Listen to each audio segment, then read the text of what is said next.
I spent $90,000 on a family vacation to a luxury villa in Malibu. But as we stood at the first-class check-in counter at the airport, my own son looked me dead in the eye and said he forgot to buy my ticket. His wife smirked and told me to just go home.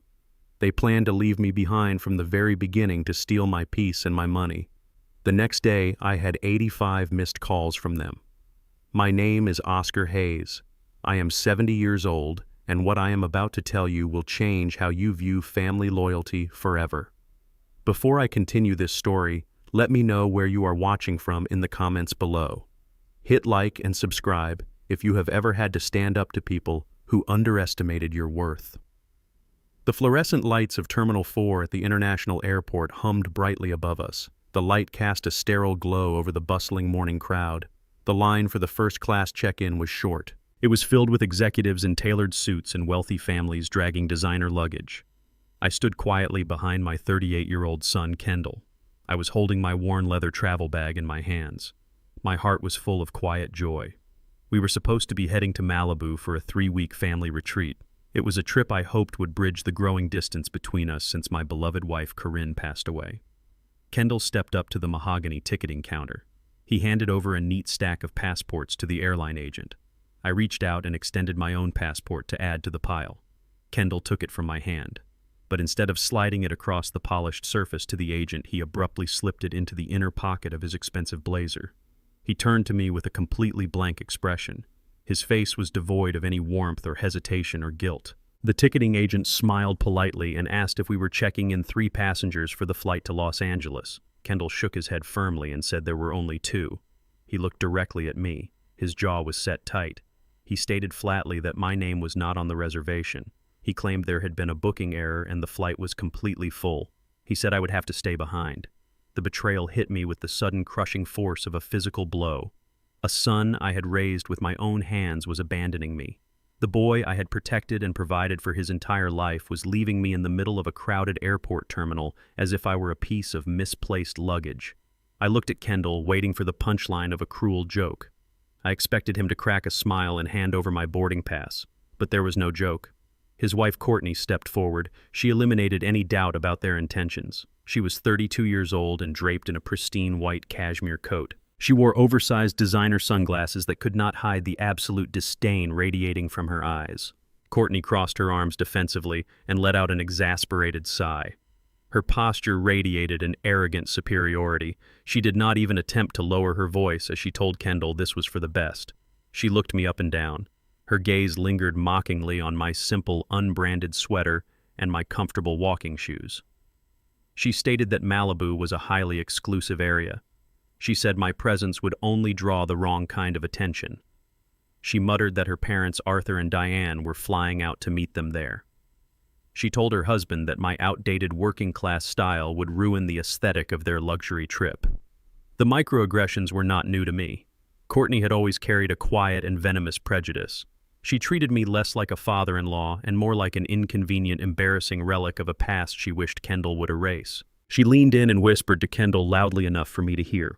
She said an old black man wandering around a high-end beachfront property would just make their wealthy white friends uncomfortable. Kendall did not defend me. He did not utter a single word of protest to protect his father. The boy I had taught to walk simply nodded in silent agreement with his wife and her blatant disrespect. He reached into his leather wallet and pulled out a single $50 bill. He shoved it into my calloused hand with dismissive and insulting pity. It was the kind of pity one might reserve for a beggar on the street. He told me to take a cab home. He promised to call me when they returned in 3 weeks. He told me not to cause a scene. They did not know that silence is sometimes the loudest and deadliest weapon. I did not scream. I did not yell or demand an explanation in the middle of the terminal. I simply looked at the crisp $50 bill resting in my palm. My hands were rough. They bore the permanent marks of 40 years working as a construction engineer. I had built an empire from the ground up. I started with nothing but a hard hat and calloused hands and a relentless work ethic. I had quietly amassed a massive fortune that Kendall and Courtney could not even begin to comprehend. I lived simply. I drove an old truck and wore plain clothes because I valued substance over flashy displays of wealth. Just 2 days prior, I had handed Kendall my unlimited black card to book this entire vacation. I had personally paid $90,000 for the private Malibu villa. I paid for the first-class flight tickets they were currently holding. I paid for the luxury car rentals waiting for them in California.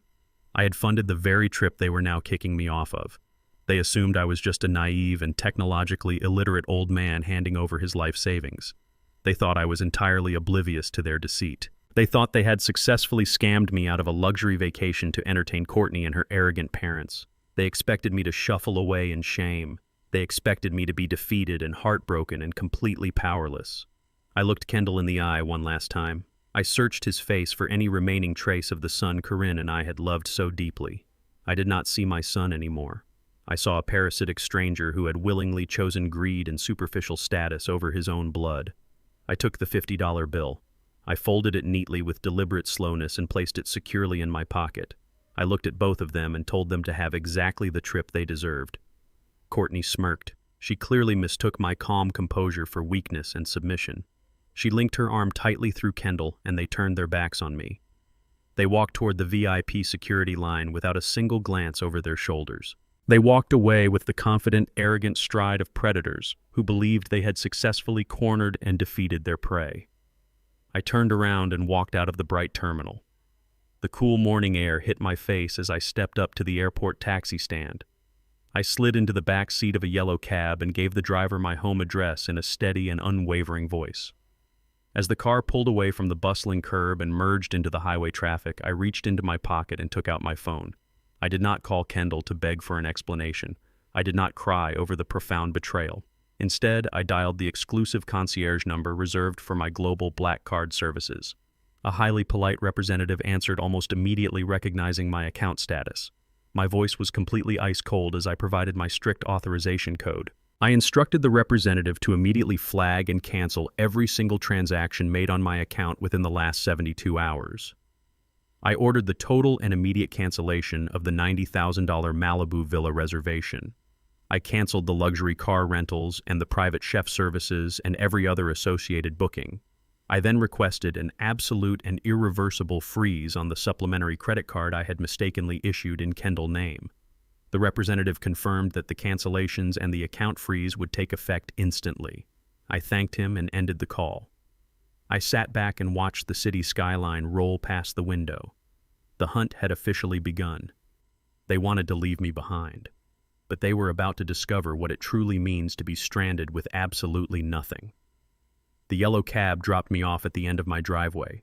My house in an affluent but quiet Atlanta suburb stood silent and empty. I unlocked the heavy oak front door and stepped inside. The stillness of the foyer wrapped around me like a heavy blanket.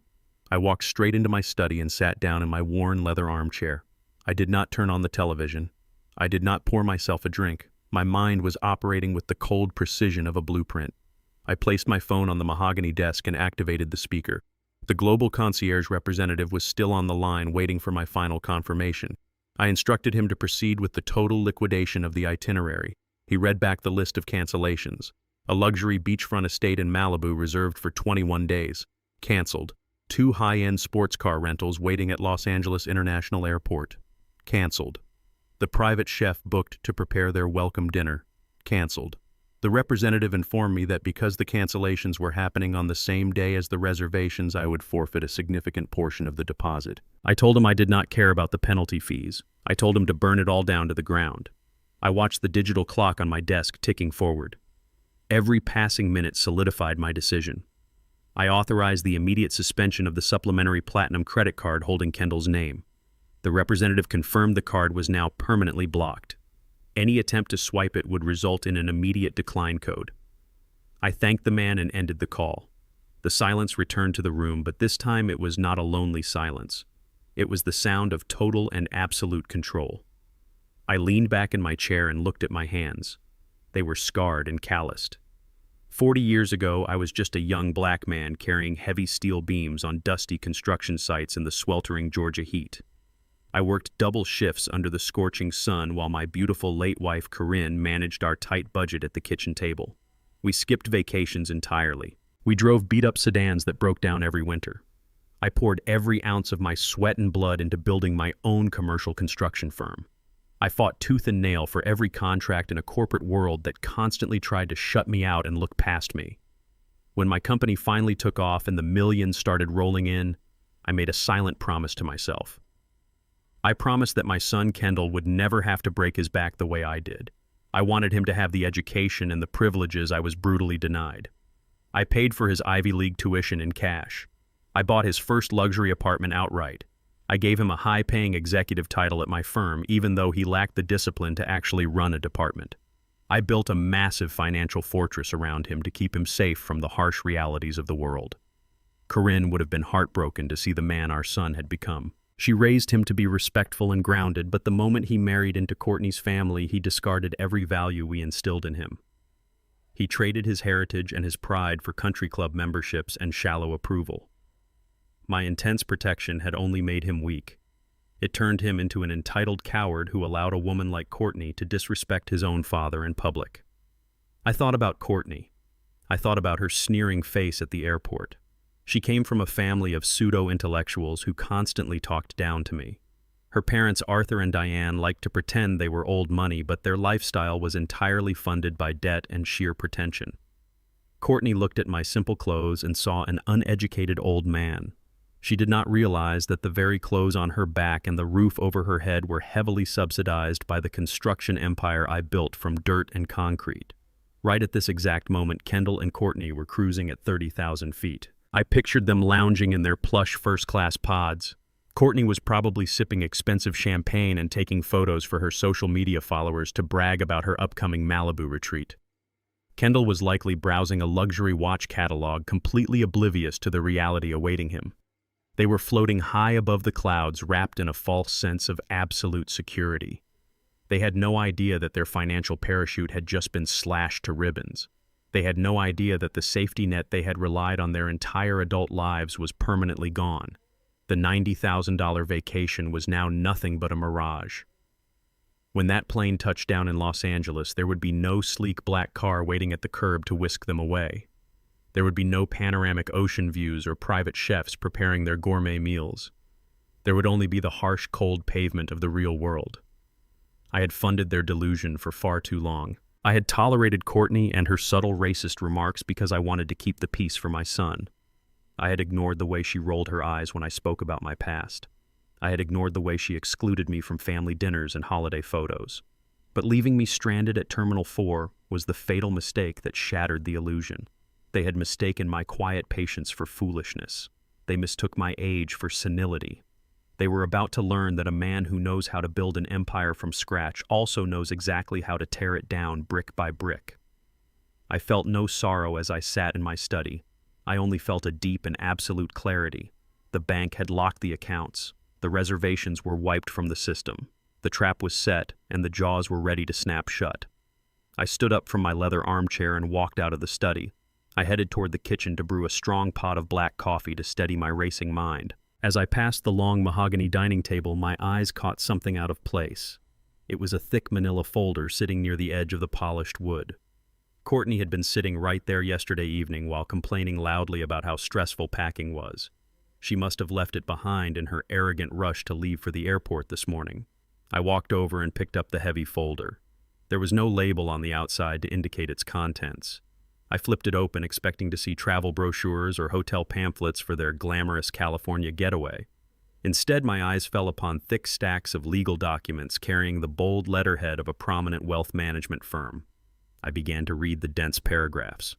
The legal jargon was highly complex, but my decades in business made it perfectly clear.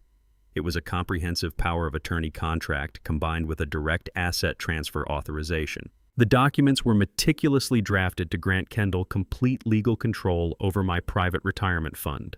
But it did not stop there. The secondary paperwork outlined a sophisticated transfer of those exact funds into a holding company registered under the names of Arthur and Diane. The trip to California was never just a vacation. It was a highly calculated distraction. They had planned to strand me at home while they spent 3 weeks finalizing the theft of my entire life savings. My own son was orchestrating my financial ruin. The heavy manila folder rested in my calloused hands.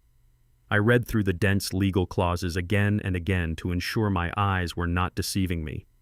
The plan laid out on those crisp white pages was terrifyingly brilliant and utterly devoid of a single ounce of empathy. While I was supposed to be kept busy looking at the ocean from a Malibu balcony, Kendall was going to use his executive position in my firm to finalize this paperwork. By leaving me stranded at the airport, they had ensured I was too humiliated and isolated to notice what they were doing with my accounts back home. The documents outlined a direct pipeline from my secure retirement trust into a newly established holding company. The trust contained over $4 million I had carefully invested over my 40-year career. I recognized the name of the holding company immediately. It was the exact same corporate entity Courtney's father Arthur used to prop up his failing logistics business. My own son was not just stealing from me. He was actively financing the lavish lifestyle of a white family that looked down on him. Kendall was willing to drain the fortune I built with my bare hands just to buy the temporary approval of his racist in-laws. The $90,000 vacation was nothing but a smokescreen. It was a massive diversion tactic to keep me completely oblivious while they executed the final devastating transfer. They thought an old black man would be too confused by the digital banking transfers to catch on before the money disappeared offshore. I felt a cold knot form in my stomach. It was not sadness. Sadness is an emotion reserved for when you lose something you love. What I felt was the chilling and absolute resolve of a man preparing for a ruthless war. Corinne and I had sacrificed everything to give Kendall a head start in life. He took that head start and used it to sprint toward our destruction. I closed the folder and placed it perfectly in the center of the mahogany dining table. I turned off the lights and went upstairs to sleep. I woke up the next morning feeling more rested than I had in years. The morning sun poured through the large bedroom windows and illuminated the quiet house. I took my time getting out of bed. I walked down to the kitchen and brewed a fresh pot of strong, dark roast coffee. The rich smell of the roasted beans filled the air. I poured myself a mug and finally walked over to my desk to check my phone. The digital screen lit up with a staggering notification. 85 missed calls. There were also 42 unread text messages and 12 voicemails. I sat down in my leather chair, took a slow sip of my coffee, and pressed play on the first voicemail. The message was time-stamped at 3 p.m. Pacific time. Kendall sounded mildly annoyed. His tone was laced with that arrogant impatience he always used when things did not instantly go his way. He demanded I pick up the phone because there was some ridiculous glitch with the black card. He complained that the rental agency at the Los Angeles airport was giving them a hard time about the luxury sports cars. He ordered me to call the bank and fix it right away because Courtney was getting tired of waiting in the lobby. I smiled and played the next message. It was time-stamped an hour later. The annoyance had morphed into genuine frustration. Background noise indicated they were no longer at the airport. Kendall shouted into the phone asking what the hell I was doing. He complained that he had to use his own debit card to hail a premium rideshare. He said they were standing outside the gates of the Malibu villa and the access code was not working. He sounded furious as he explained that the property manager told him the reservation was pulled and the deposit was forfeited. He demanded I call him back immediately and fix my mistake. The third voicemail arrived 3 hours later. The arrogance was completely gone. In its place was the unmistakable sound of creeping panic. Kendall's voice was shaky and out of breath. He begged me to pick up. He confessed that his supplementary platinum card was declining everywhere. He said the hotel concierge in Beverly Hills practically laughed at them when they tried to book a room. He whispered that Courtney was screaming at him and that her parents were landing in 2 hours. They had absolutely no place to put them. He admitted he did not have the funds to book 5-star suites out of pocket. He pleaded with me to tell him this was just a security freeze. The next voicemail was pure chaos. I could hear Courtney crying in the background, complaining about her ruined designer shoes. Kendall was hyperventilating. He said they tried to go to a luxury restaurant to figure things out, but his card was declined at the table. They had to leave their expensive luggage with the manager just to cover a simple meal. The final voicemail was left at midnight Pacific time. The background noise was the sterile, echoing hum of an airport terminal.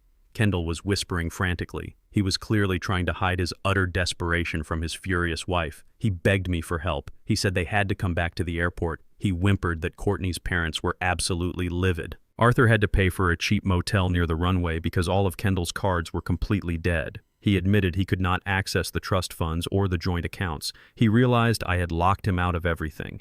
He said they were sitting on plastic chairs at baggage claim and Courtney was threatening to leave him. He pleaded that I could not leave them stranded out there with no money. I listened to his voice crack and break. I felt absolutely nothing. For decades, I had rushed to fix every minor inconvenience in his life. I had smoothed out every bump in his road. This time, I was the one who had paved the road with broken glass, and I was going to make sure he walked every single mile of it barefoot. I deleted the voicemails one by one. I watched the messages disappear from the screen with profound satisfaction.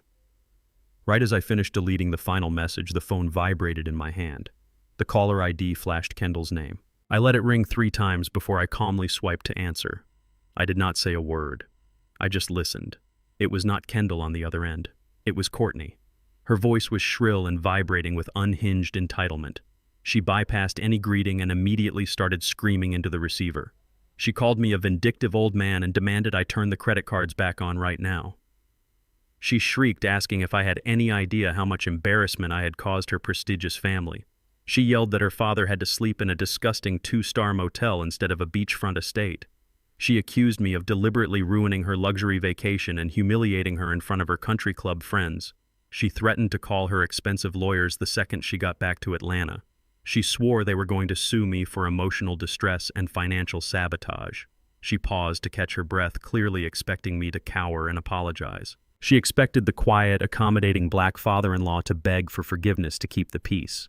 Instead, I took another slow sip of my coffee. I spoke with a voice as cold and hard as concrete.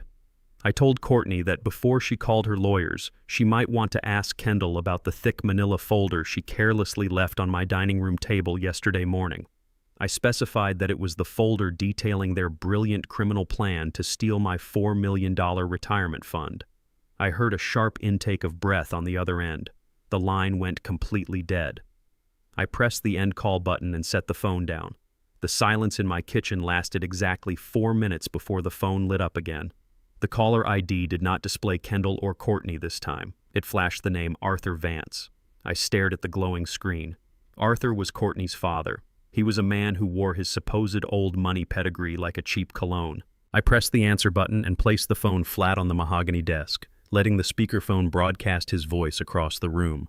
Arthur did not bother with a greeting.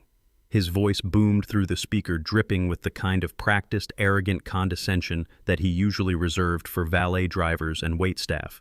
He demanded to know what kind of childish tantrum I was throwing. He spoke slowly, over-enunciating his words, as if he were addressing someone with a severe learning disability.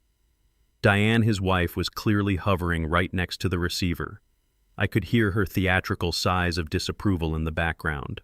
Arthur told me that abandoning my own son and his daughter at the airport was a pathetic display of blue-collar bitterness. He boldly stated that he always knew Kendall lacked a certain refined backbone, heavily implying that my son's flaws were entirely genetic and inherited from my side of the family. He told me that my actions were a disgraceful embarrassment to their social circle. I sat perfectly still.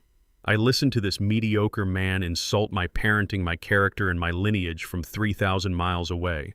I did not raise my voice. I simply let the silence stretch, forcing him to fill the void with his own bloated ego. Arthur took my silence as submission. He scoffed loudly into the receiver, clearly feeling victorious. He boasted that my little stunt was nothing more than a minor logistical hiccup for a man of his stature. He proudly announced that he was taking control of the situation. He declared he would simply put the entire Malibu villa reservation, the luxury car rentals, and the 5-star dinners on his own corporate platinum card. He wanted me to know that his daughter would not suffer just because her father-in-law lacked the basic social grace to understand how wealthy families operate. Diane chimed in, her voice sharp and grating. She muttered that you can take a man out of the dirt, but you can never wash the dirt off the man. She claimed my crude behavior was exactly why they rarely invited me to their exclusive galas. They viewed me as nothing more than an uncultured bank account, and now that I had closed the vault, they were fully unmasking their deep-seated racial and classist hostility. Arthur finished his tirade by warning me to stay away from the newlyweds when they returned. He confidently stated that his family took care of their own, and that they no longer needed my dirty construction money to maintain their lifestyle. I smiled. It was a cold, razor-sharp smile. I spoke quietly and evenly. I told Arthur that I highly encouraged him to cover the $90,000 tab. I wished him the absolute best of luck at the checkout counter. Then, without waiting for his inevitable bluster, I ended the call. I immediately picked up my phone and dialed a private number. It belonged to Marcus Harrington, my personal attorney and the managing partner of one of the most ruthless corporate law firms in Atlanta. Harrington and I had been to war together against corrupt developers and predatory city councils for over 30 years. He was a legal shark who understood the exact mechanics of dismantling an opponent. He answered on the second ring. I did not waste time with pleasantries. I gave him Arthur's full name and the exact name of his vaunted import-export business. I instructed Harrington to deploy his forensic accounting team immediately. I wanted a complete, exhaustive, and entirely discreet dive into Arthur's financial reality. I wanted to see his corporate tax filings, his liquidity ratios, his outstanding liabilities, and any hidden liens on his precious real estate. I wanted every skeleton dragged out of his designer closet by the end of the business day. Harrington did not ask questions. He simply promised to have the dossier on my desk before sunset. I spent the afternoon tending to the rose bushes Corinne had planted in the backyard. The physical labor kept my mind focused. The sun began to dip below the tree line when my encrypted email chimed. It was a secure file from Harrington. I walked back into my study, opened my laptop, and broke the encryption password. The report was nearly 50 pages long, but the executive summary painted a picture so pathetic it almost made me laugh out loud. Arthur was not a wealthy titan of industry. He was a desperate, drowning man grasping at straws. His import-export company was a hollow shell entirely propped up by high-interest corporate debt. They had lost their primary distribution contracts over a year ago. Arthur had completely maxed out his business credit lines to maintain his country club memberships and Diane's shopping habits. He had secretly taken out a second and third mortgage on his primary residence. The bank had already issued 3 notices of intent to foreclose.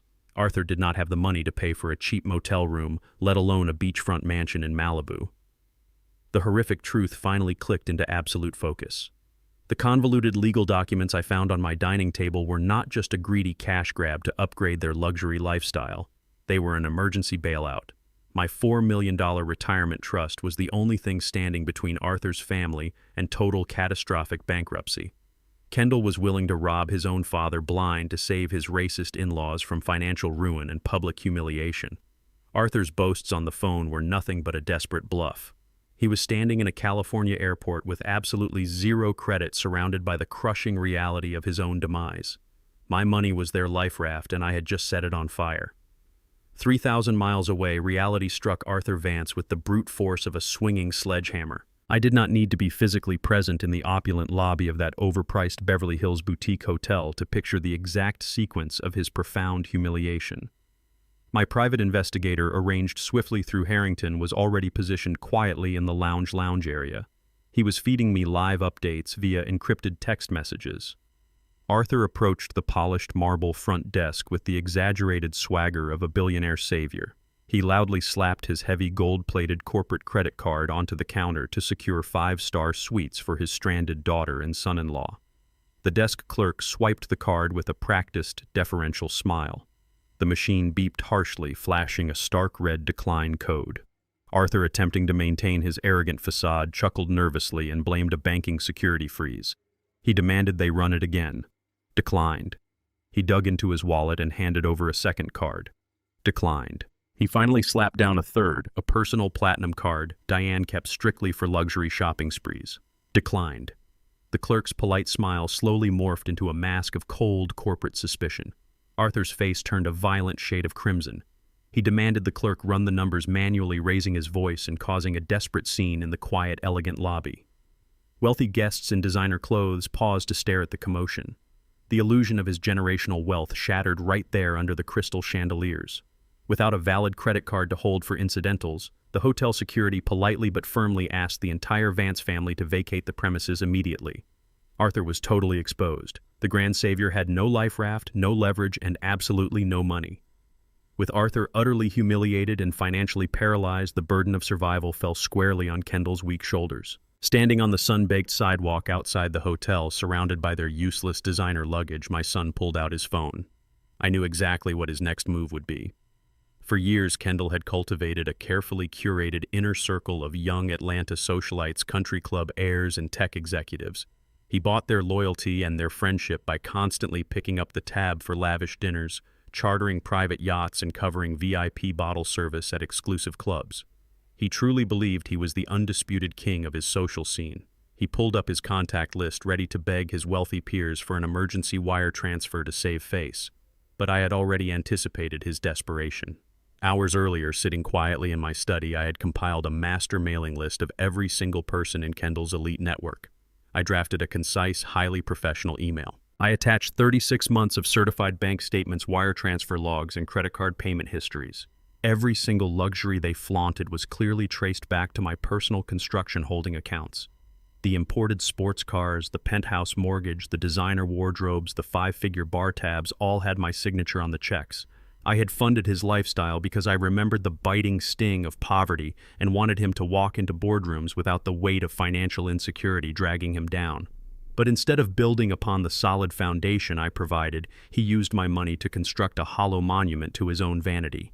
He used my wealth to buy access to rooms where men like Arthur made racist jokes behind closed doors. By revealing the financial truth to his friends, I was not just cutting off his money.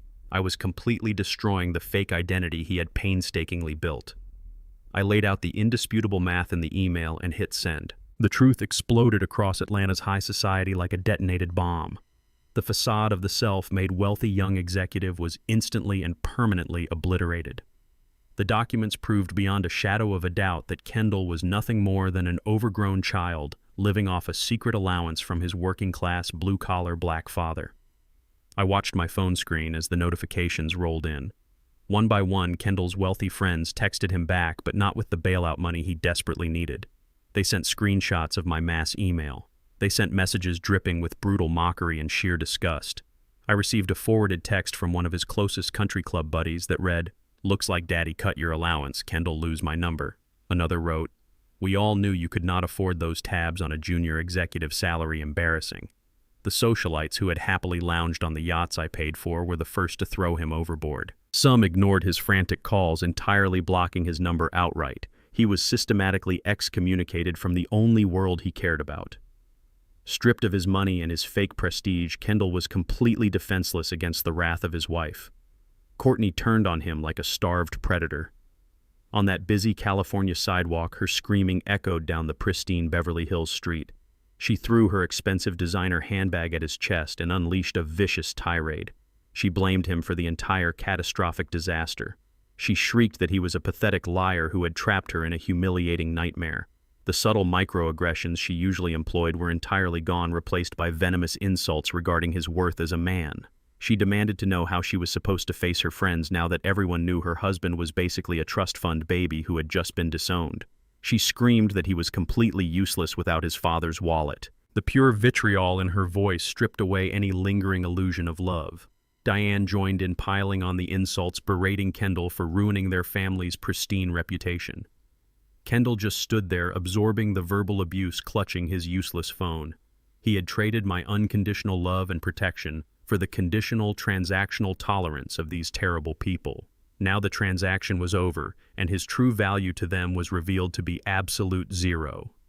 Having exhausted every possible avenue for a financial rescue, the group of four had no choice but to retreat to the only place that offered a roof over their heads without asking for a deposit. They dragged their heavy suitcases back to the Los Angeles International Airport. Kendall tried to use his frequent flyer status to gain entry into the exclusive first-class business lounge, desperately hoping to at least secure free food and comfortable seating for his raging wife. But airport security scanners are deeply integrated with global credit networks. When the lounge attendant scanned his boarding pass and the associated frozen accounts, the system flagged him immediately. The attendant informed him that without an active premium credit card or a valid upcoming first-class itinerary, their access was permanently revoked. Courtney demanded to speak to a manager, stomping her foot in a spectacular display of entitled rage. The manager arrived with 2 armed airport security guards. They did not offer apologies or accommodations. They gave a stern warning.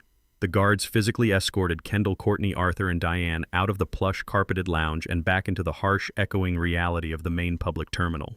My son, who had turned his back on me for a taste of high society, spent that night shivering in his tailored suit. He and his aristocratic in-laws were forced to try and sleep on hard, cold plastic benches near the baggage claim, surrounded by the glaring fluorescent lights and the sweeping brooms of the late-night janitorial staff. The fluorescent lights of the Los Angeles airport were 3,000 miles away, but I could still feel the pathetic echo of my son's desperation. Back in Atlanta, the Monday morning sun bathed the city in a warm golden glow. I sat perfectly upright in a plush leather chair inside the corner office of the regional bank director. My attorney, Marcus Harrington, sat beside me like a coiled spring. Across the thick glass desk, the bank director shifted nervously in his tailored suit. He knew exactly who I was. My construction holding accounts kept his branch highly profitable. He also knew that the documents Harrington had just slid across the table were going to detonate a financial nuclear bomb in the middle of his most prestigious residential loan. I looked at the director with absolute calm. I instructed him to immediately process the paperwork formally, withdrawing my name, my personal assets, and my corporate trust as the primary guarantor on the mortgage for Kendall's luxury estate. Harrington tapped a gold pen against the glass. He reminded the director that according to the strict stipulations I had originally baked into the loan agreement, I held the unilateral right to sever my co-signer status at any moment without prior notice to the occupant. The director swallowed hard, his eyes scanning the dense legal paragraphs. He warned me that removing my financial backing would instantly violate the fundamental terms of the mortgage. He stated that Kendall's personal income and credit score were nowhere near sufficient to sustain a multi-million-dollar property on his own. I stared at him without a shred of hesitation. I told him I was fully aware of my son's financial impotence. I picked up the gold pen and signed my name with a steady, deliberate hand. The final life-sustaining financial umbilical cord was officially severed. The director stamped the documents, officially setting the gears of institutional ruin into motion. By removing my backing, the bank was legally obligated to activate the acceleration clause buried deep within the mortgage contract. Kendall was no longer allowed to make monthly payments, even if he somehow managed to scrape the cash together. The bank was demanding the immediate repayment of the entire outstanding balance in full within 48 hours. If the balance was not paid, the property would be seized. The truth of Kendall's grand, opulent life was finally laid bare on a stark banking ledger. For years, he had paraded around Atlanta's most exclusive country clubs, puffing out his chest and acting like a self-made real estate titan. He bragged to Courtney's arrogant parents about his sprawling 5-bedroom smart home in an elite gated community. He let them believe his junior executive salary afforded him a life of sheer aristocratic luxury. The reality was a pathetic illusion. I had paid the massive down payment in pure cash. I had quietly funneled the exorbitant monthly mortgage installments through a blind family trust. My calloused hands, built from decades of hauling steel and pouring concrete in the Georgia heat, had single-handedly financed every square inch of his pretentious castle. Kendall had never contributed a single dime of his own money to the roof over his head. I left the sterile bank building and climbed into my old, reliable truck. I drove straight to the wealthy suburb where my son played his little game of dress-up. I pulled up to the gated entrance, punched in my master override code, and drove up the long, winding driveway of the estate. I unlocked the heavy mahogany front door and stepped inside. The house reeked of Courtney's expensive, cloying floral perfume and Kendall's unearned arrogance. Abstract modern art hung on the walls and ridiculous luxury furniture filled the living spaces. It was a monument to their vanity, entirely subsidized by my sweat. I did not come alone. I had coordinated with a premier commercial security firm. A team of 4 technicians walked in right behind me. I gave them a simple, unyielding directive. I ordered them to rip out the expensive smart locks Courtney had installed. I had them drill out the deadbolts on every exterior door and replace them with industrial-grade heavy-duty locks. I stood in the foyer and watched as they wiped the digital access codes from the security panel, completely erasing Kendall and Courtney from the system. I disabled the garage door openers and secured the perimeter. Within 2 hours, the house was transformed into an impenetrable fortress. They were permanently locked out of the castle I had built. I walked through the quiet, spacious rooms, feeling the heavy silence of an impending storm. Every expensive rug, every designer throw pillow, every piece of silver reflected their complete lack of respect for the man who provided it. Courtney had frequently hosted lavish brunch parties in this exact kitchen, sipping mimosas with her white affluent friends while complaining about my lack of refined taste. She had looked down her nose at the black man whose bank account kept the lights on and the wine flowing. Her parents, Arthur and Diane, had slept in the luxury guest suites, enjoying the free hospitality while whispering racist microaggressions about my neighborhood origins. They thought they had secured a permanent free ride on my dime. They believed their proximity to my son gave them unrestricted ownership over my hard-earned wealth. but the deed to this property ultimately linked back to my corporate holding company. I was not just evicting a tenant, I was reclaiming my territory from parasites who had infested it. With the security perimeter completely locked down, I made my final move for the afternoon. I pulled out my phone and called a professional hazard cleanup and moving crew. I paid them double their standard rate for extreme urgency and absolute ruthlessness. I instructed them not to pack with care. There would be no bubble wrap for Courtney's fragile vanity and no custom wardrobe boxes for Kendall's tailored suits. The crew arrived with industrial black trash bags and heavy-duty cardboard boxes. I stood on the pristine marble floors and watched as they mercilessly swept through the house. They threw Courtney's thousands of dollars worth of designer shoes, luxury handbags, and high-end cosmetics into the plastic bags. They tossed Kendall's golf clubs, expensive watches, and custom blazers into the cardboard boxes without a second thought. The crew hauled the bags and boxes out the front door and dumped them directly onto the perfectly manicured bright green grass of the front lawn. The mountain of their fake materialistic life piled up under the harsh afternoon sun, exposed for all their wealthy, judgmental neighbors to see. Whispers would undoubtedly start spreading through the gated community before evening. As the crew drove away, I walked up to the newly reinforced mahogany front door. I pulled a crisp official document from my jacket pocket. It was the bank's formal notice of default and immediate property seizure. I used a heavy strip of industrial tape to secure the notice directly at eye level on the front door. I walked down the driveway, got back into my truck, and drove away, leaving their entire illusion of success scattered in the dirt. Without a single functioning credit card and permanently banned from the airport premises, the four of them were forced to face a harsh reality they had mocked their entire lives. Kendall had to swallow his pride and humiliate himself in a grimy strip mall miles away from the airport. He walked into a dingy pawn shop and slid a platinum Rolex watch across the scratched glass counter. It was a watch I had bought for his 30th birthday to celebrate a promotion he never truly earned. The pawnbroker gave him a fraction of its value, handing over a thin stack of cash that barely covered their immediate survival. They did not buy last-minute economy flights. They could not afford to rent a basic sedan. Instead, they found themselves standing under the flickering and buzzing fluorescent lights of a dilapidated long-distance bus terminal in downtown Los Angeles. Courtney stared in absolute horror at the rusted exhaust-choked coach bus destined for Atlanta. She clutched her pristine cashmere coat tightly to her chest, treating the air around her as if it were highly contaminated. Arthur and Diane looked completely hollowed out.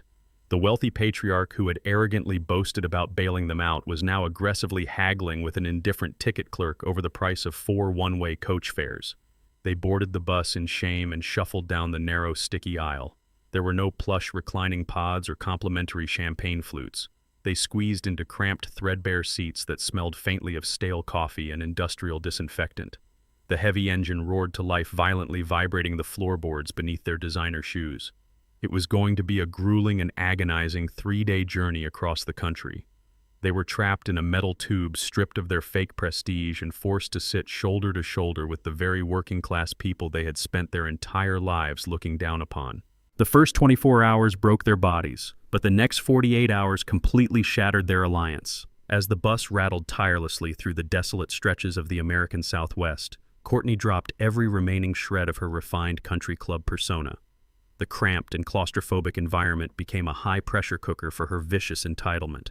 She turned her venom entirely onto Kendall. She did not lower her voice as she berated him, ignoring the annoyed glances from the other exhausted passengers trying to sleep. She hissed that he was an absolute fraud and a colossal failure. She ridiculed his junior executive title, pointing out that without my bank account propping him up, he was nothing but an empty suit. She dug her perfectly manicured nails into his arm and demanded to know how he could be so stupid as to let an uneducated old man outsmart him. The microaggressions that were once subtle and heavily disguised as polite conversation now spilled out as blatant and venomous insults. Diane and Arthur chimed in mercilessly from the seats across the narrow aisle. Diane muttered loud enough for Kendall to hear that she always knew he was a terrible investment for their daughter. Arthur sneered and stated that Kendall lacked the inherent intellectual pedigree to handle complex financial maneuvers. They spoke about him as if he were a defective product they had accidentally purchased and could no longer return. They blamed his massive failure on his upbringing, making thinly veiled racist remarks about my background and how my money could never buy him true class or intelligence. Kendall sat paralyzed against the scratched, dirty window. He stared out at the passing desert landscape, feeling completely numb. He had spent his entire adult life aggressively distancing himself from my legacy. He had worn my hard-earned wealth like a cheap costume to impress a woman who viewed him with deep and inherent disgust. Now completely stripped of my protection, he was experiencing the raw and unfiltered reality of Courtney's conditional love. She did not love him. She loved the multi-million-dollar safety net I provided. Every time the bus stopped at a dingy gas station or a fast food rest stop, their profound misery compounded. They had to carefully count crumpled dollar bills just to buy stale sandwiches and warm bottled water. Courtney absolutely refused to eat the cheap food. She sobbed uncontrollably into her hands, lamenting her ruined aesthetic and the total social suicide awaiting her back in Atlanta. She shrieked that her friends were already blocking her on social media because of the massive email leak I had orchestrated. She blamed Kendall for her complete social excommunication and the destruction of her flawless reputation. The thick tension reached a boiling point somewhere in rural Texas when Kendall finally snapped. He turned to his wife and told her to shut her mouth. Courtney reacted instantly. She slapped him hard across the face. It was a sharp and echoing crack that immediately silenced the entire bus. The driver slammed on the brakes, pulling over to the shoulder of the highway. He threatened to kick them all off right there in the desert dirt if they did not sit down and stay quiet. For the remainder of the agonizing trip, they sat in thick and suffocating hatred. The alliance forged in greed had completely dissolved into a toxic pool of pure resentment and bitter blame. The exhausting journey finally concluded when the bus hissed to a halt at a grimy downtown Atlanta terminal on a miserable and overcast afternoon. They dragged their heavy, scuffed designer luggage off the bus. They were sleep-deprived, unwashed, and completely broken. Kendall had to spend his very last crumpled $10 bill to convince a reluctant cab driver to take them to the edge of their exclusive gated community. The security guard at the booth, who usually waved them through with a respectful and eager nod, now stared at them with profound confusion as they trudged up the long, winding driveway on foot. Dark gray clouds gathered rapidly overhead, threatening a massive and violent storm. They walked up the steep incline, their legs burning and their lungs aching, desperately anticipating the comfort of their sprawling mansion. They expected a hot shower and a soft bed to wash away the nightmare of the past 3 days. But as they crested the final hill and their property came into view, the true extent of their ruin was finally revealed. Kendall stopped dead in his tracks and dropped his suitcase onto the wet pavement. Courtney let out a blood-curdling shriek of pure horror. Spread across the perfectly manicured bright green grass of their front lawn was a massive mountain of black industrial trash bags and crushed cardboard boxes. The sky suddenly broke open, unleashing a torrential Georgia downpour. The heavy rain instantly soaked through the cardboard, exposing Courtney's ruined designer dresses and Kendall's expensive custom blazers to the thick mud. They sprinted up the driveway in sheer panic, only to be met by the cold and unyielding reality of the heavy-duty industrial locks I had firmly installed. Nailed directly to the center of the heavy mahogany front door was the bank's official notice of default and immediate seizure. They stood shivering in the freezing rain, pounding their fists against a fortress that no longer belonged to them. The freezing Georgia rain battered against the heavy mahogany front door as Courtney pounded her fists against the solid wood. Her knuckles slammed into the reinforced frame with a frantic and unhinged rhythm. The delicate country club facade she had meticulously maintained for years dissolved completely into the muddy puddles at her feet. She tore the bank foreclosure notice from the door and shredded it with her shaking hands. She began to scream. The sound was guttural and raw. It cut through the loud crash of the thunder overhead. She was no longer pretending to be the polite and cultured daughter of old money. She unleashed a torrent of the most vile and disgusting racial slurs imaginable. She screamed that a filthy old black man had no right to touch her belongings. She shrieked that I belonged in the dirt. She weaponized every bigoted thought she had ever harbored against me and my heritage. The venom poured from her mouth without a single ounce of restraint. She cursed my name. She cursed my late wife, Corinne. She demanded that I open the door and surrender her property immediately. Her expensive mascara ran down her pale face in dark and jagged streaks. Her pristine cashmere coat was soaked through and plastered to her shivering frame. She looked like a feral animal trapped in a storm of her own making. Arthur and Diane stood a few feet behind her. They shivered in the pouring rain and nodded in silent agreement with their daughter's racist tirade. They felt completely justified in their hatred. They believed their whiteness and their supposed social standing gave them the absolute authority to demand my wealth. Kendall stood completely frozen on the wet pavement. The heavy rain plastered his tailored suit to his shivering body. He watched his white wife hurl the most degrading racial slurs at his black father. He heard her demean his own bloodline and insult the very legacy that had paid for the shoes on his feet. He did absolutely nothing. He did not grab her arm. He did not tell her to stop. He did not defend the memory of his mother or the dignity of his father.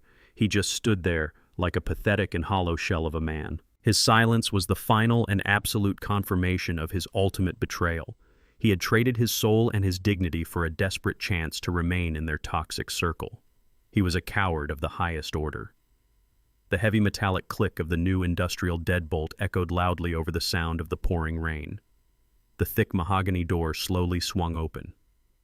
I stood in the warm and dry foyer. I wore a perfectly pressed charcoal suit and a calm expression that mirrored a frozen lake. I did not hold a weapon. I did not raise my voice to match Courtney's hysterical screaming. I simply looked at the four of them shivering on my front porch like drowned rats. Courtney lunged forward. She pointed a shaking finger directly at my chest and demanded I let them inside immediately. She threatened to destroy my life. She threatened to call her country club friends and ruin my business reputation. She called me a disgusting thief for throwing her designer clothes onto the wet grass. I did not argue. I did not offer a single word of defense or explanation. I slowly raised my right hand. I held my smartphone perfectly steady. The large screen was illuminated and angled outward for all of them to see clearly. The display showed the live high-definition feed from the newly installed commercial security cameras positioned directly above the porch. I tapped the screen once to reveal the playback archive. I spoke with a voice completely devoid of emotion. I informed Courtney that the audio capture on these new security units was exceptionally crisp. I told her that every single racial slur, every unhinged threat, and every disgusting insult she just screamed had been recorded in perfect clarity. I explained that the footage was already uploaded and safely backed up on an encrypted cloud server. I watched the realization hit her like a physical blow. The arrogant fire in her eyes instantly extinguished. It was rapidly replaced by a cold and paralyzing terror. I asked her how her elite and progressive social circle would react to a viral video of her screaming racist obscenities on a front porch. I asked Arthur and Diane how their few remaining business partners would feel about their family's blatant bigotry being broadcasted across every local news network in Atlanta. I looked directly at Kendall. I told him that his mother would be deeply ashamed to see the man he had chosen to become. I told him he was no longer my son. He was just another trespasser standing on my property. Before anyone could utter a single word of defense, the sharp and piercing wail of police sirens cut through the heavy storm. The flashing red and blue lights bounced off the wet asphalt of the long driveway. 2 patrol cars sped up the incline and screeched to a halt right behind the pile of garbage bags on the lawn. I had called the local precinct 20 minutes ago when my perimeter sensors alerted me to unauthorized individuals breaching the front gate. 4 armed police officers stepped out into the rain. They approached the porch with their hands resting cautiously on their duty belts. Kendall immediately threw his hands up in a desperate panic. Arthur tried to use his arrogant, authoritative voice to command the officers. He foolishly claimed this was a simple family misunderstanding. I calmly handed the lead officer the certified property deed and the official bank foreclosure notice bearing my holding company's name. I clearly stated that these 4 individuals were trespassing on my private commercial property and had been highly verbally aggressive. The lead officer reviewed the documents and turned to Kendall with a stern and uncompromising glare. He ordered all 4 of them to step off the porch immediately. He stated that they had exactly 2 minutes to drag their belongings off the premises. If they refused to comply, they would all be handcuffed and booked into the county jail for criminal trespassing and disturbing the peace.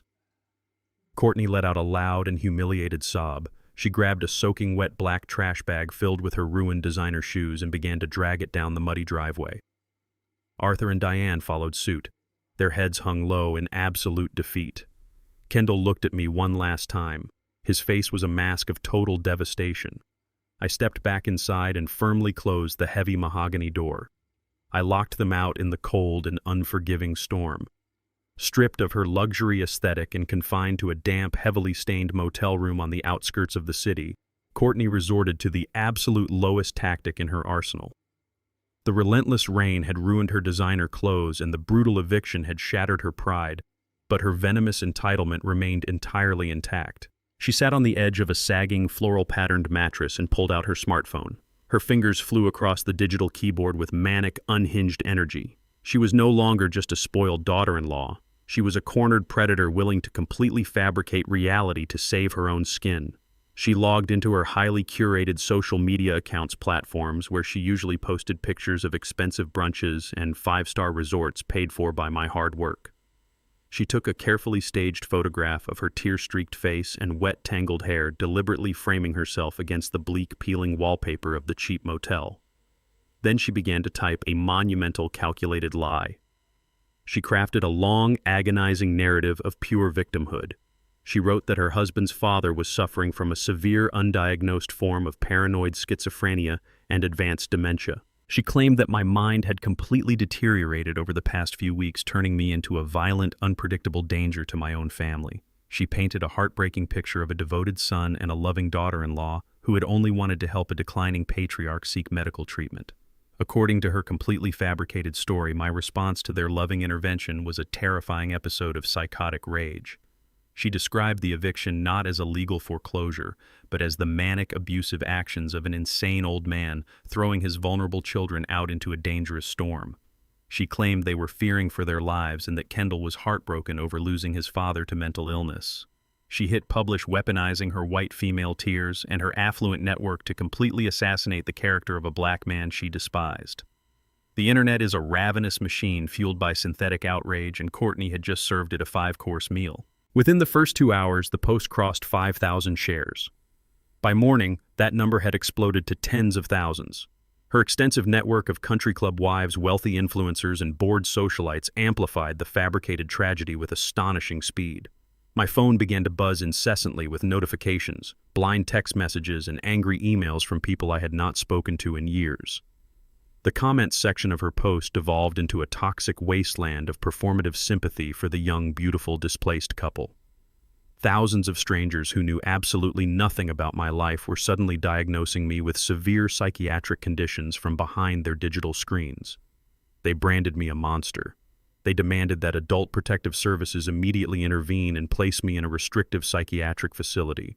They called for justice for Kendall and Courtney, completely blinded by the flawless execution of her digital manipulation. Seeing the explosive traction of his daughter's post, Arthur saw a golden opportunity to leverage this digital mob into a tangible weapon. Operating from his own miserable motel room, he tapped into his few remaining country club connections and reached out to a managing editor at a prominent sensationalist local Atlanta newspaper. Arthur fed the editor a highly embellished version of Courtney's lies, adding his own false testimonies about my supposed erratic business decisions and aggressive outbursts. The narrative was entirely too tempting for the publication to ignore. It had all the perfect elements of a weekend feature piece, a wealthy, aging construction mogul losing his grip on reality and turning his massive fortune against his own flesh and blood. The article went live the following morning with a glaring headline about a family torn apart by elder mental illness. It cited anonymous sources close to the family who detailed my supposed paranoid delusions. They were sitting in their squalid motel rooms watching the view count rise and reading the blistering newspaper article, firmly believing they had finally outsmarted me. They assumed I cared deeply about my social standing. They thought the threat of public ruin and the destruction of my pristine corporate legacy would force me to the negotiating table. They expected me to panic under the immense weight of the relentless media scrutiny. They believed a proud man who had spent 40 years meticulously building an impeccable professional reputation would rather surrender his fortune and unlock the trust fund than see his name dragged through the mud. They thought they had successfully backed me into a corner using public shaming as a crowbar to pry open my bank accounts. They were waiting for my phone call, fully expecting me to beg for a truce, offer them their house back, and pay off Arthur's debts just to make the digital nightmare stop. The fallout of their vicious smear campaign inevitably breached the heavy oak doors of my corporate headquarters. Early the next morning, Marcus Harrington burst into my private downtown office. He did not bother knocking, a rare breach of protocol for a man who prided himself on absolute composure. His usually immaculate tailored suit looked slightly rumpled, and his face was a tight mask of genuine professional panic. He carried a thick stack of printed social media screenshots and a crumpled copy of the local newspaper. He dropped the massive pile of defamatory lies directly onto my polished mahogany desk.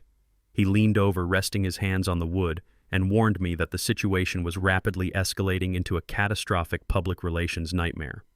He stated that our commercial clients and corporate partners were already calling the firm deeply spooked by the public allegations of my mental incompetence. He urged me to immediately draft a cease and desist order and prepare a massive defamation lawsuit before the board of directors started asking questions about my capacity to lead the company.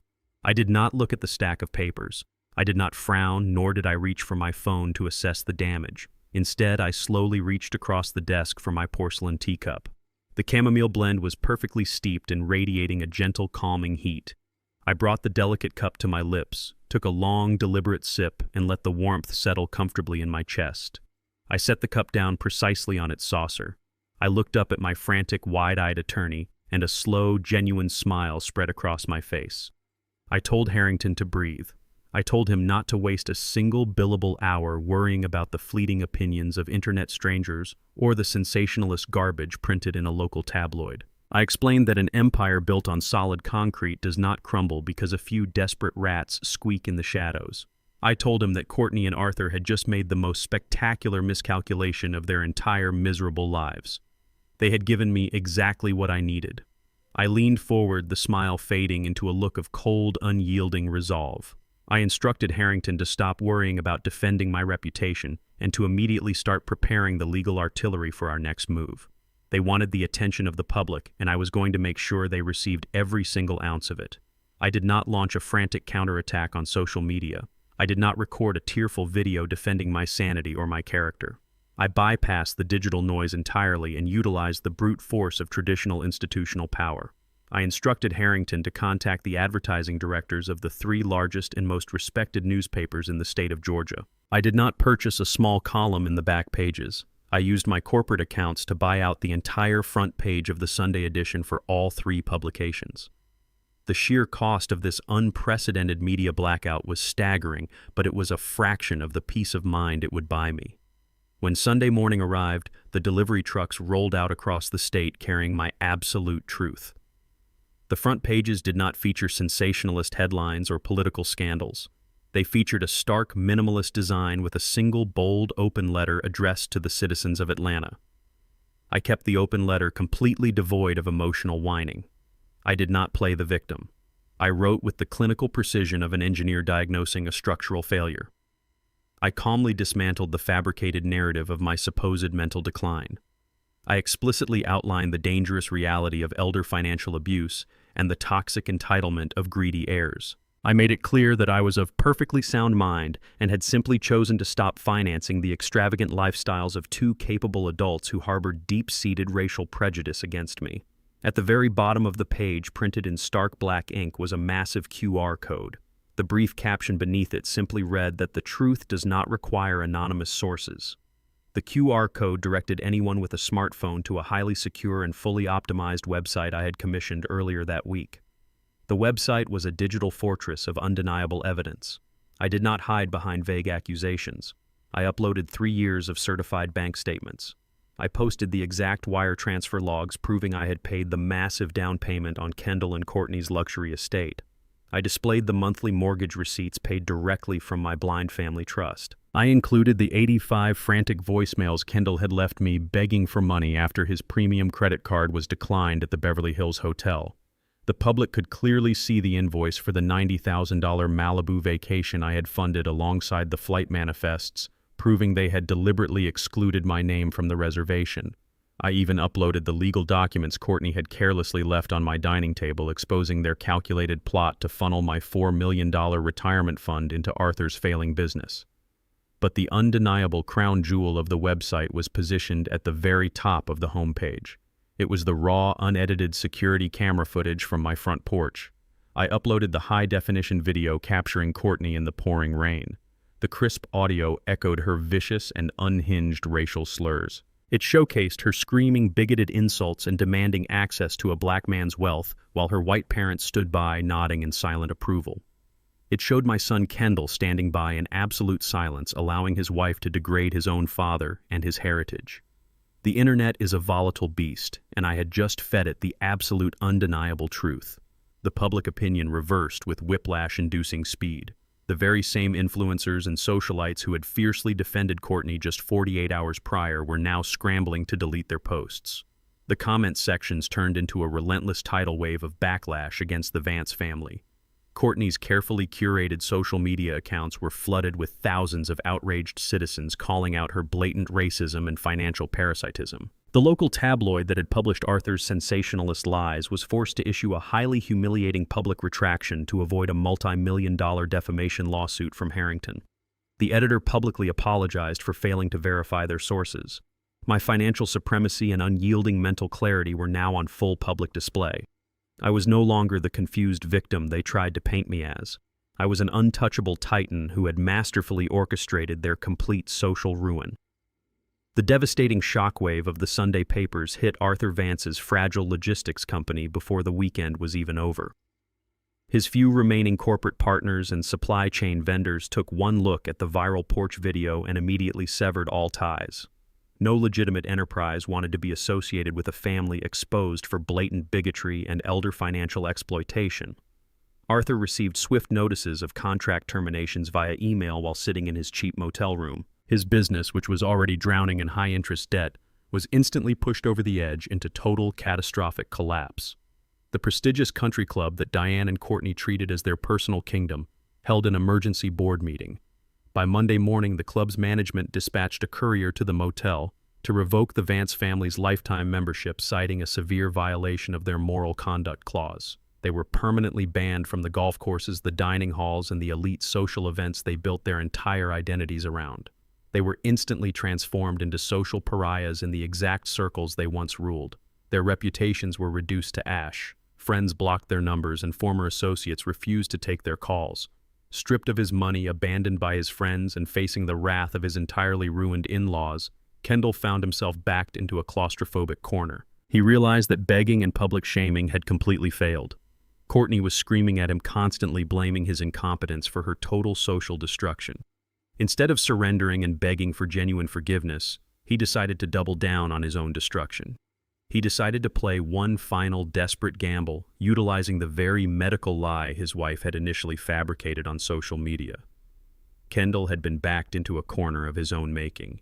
The public humiliation and financial ruin left him with a singular and treacherous path. He drove to the Fulton County Family Court with a manila envelope clutched in his trembling hands. Inside was an emergency petition for an ex parte guardianship. To convince a judge to bypass standard notification protocols and immediately seize my autonomy, Kendall needed a smoking gun. He presented a newly minted and highly official-looking medical certificate. The document bore the signature of a supposed clinical psychiatrist. It explicitly diagnosed me, Oscar Hayes, with rapid onset and severe dementia, accompanied by dangerous paranoid delusions. Kendall swore under oath that my recent actions, including locking him out of his house and publishing my financial records, were the catastrophic symptoms of my rapidly deteriorating mind. He played the role of the grief-stricken and terrified son to absolute perfection. He stood before the court clerk with his voice breaking, claiming I was liquidating my estate in a manic frenzy and that I posed a severe threat to my own safety. The forged document was an expensive and desperate lie. It was a calculated medical trap designed to weaponize the legal system against an elderly black man. Kendall knew that the courts often acted swiftly and aggressively to protect seniors when presented with clinical diagnoses of cognitive failure. He bet everything on the institutional bias that assumes an aging mind is inherently fragile and easily compromised. The emergency petition did not stop at simply declaring me mentally incompetent. Kendall and Courtney's legal filings demanded the immediate and total freezing of my personal and corporate accounts. They explicitly requested that the court appoint Kendall as my sole and permanent legal conservator. This status would grant him absolute and unchecked authority over every single dollar I had earned over my 40-year career in commercial construction. He would possess the power to sell my properties, liquidate my stocks, and redirect my $4 million retirement trust exactly as he and Courtney had originally planned before I stranded them at the airport. They wanted the state to formally hand them the keys to my empire. Their sheer audacity was entirely driven by suffocating desperation. Drip by drip, the crushing reality of their financial collapse was destroying them. Without my continuous stream of invisible funding, Kendall's facade had evaporated overnight. He and Courtney were forced to abandon the cheap motel when Arthur's last overdrawn card was finally declined. They had moved into a cramped and noisy two-bedroom apartment rented by one of Courtney's few remaining college acquaintances who had not yet seen the viral porch video. The tension in that tiny space was absolutely radioactive. Arthur was facing aggressive litigation from his own commercial creditors, and Diane was selling her designer jewelry to pawn shops just to buy groceries. Kendall was fielding daily calls from hostile debt collectors regarding the multi-million-dollar mortgage default I had triggered. The bank was aggressively moving forward with the public auction of their heavily customized estate. They had literally nothing left but this treacherous legal gamble.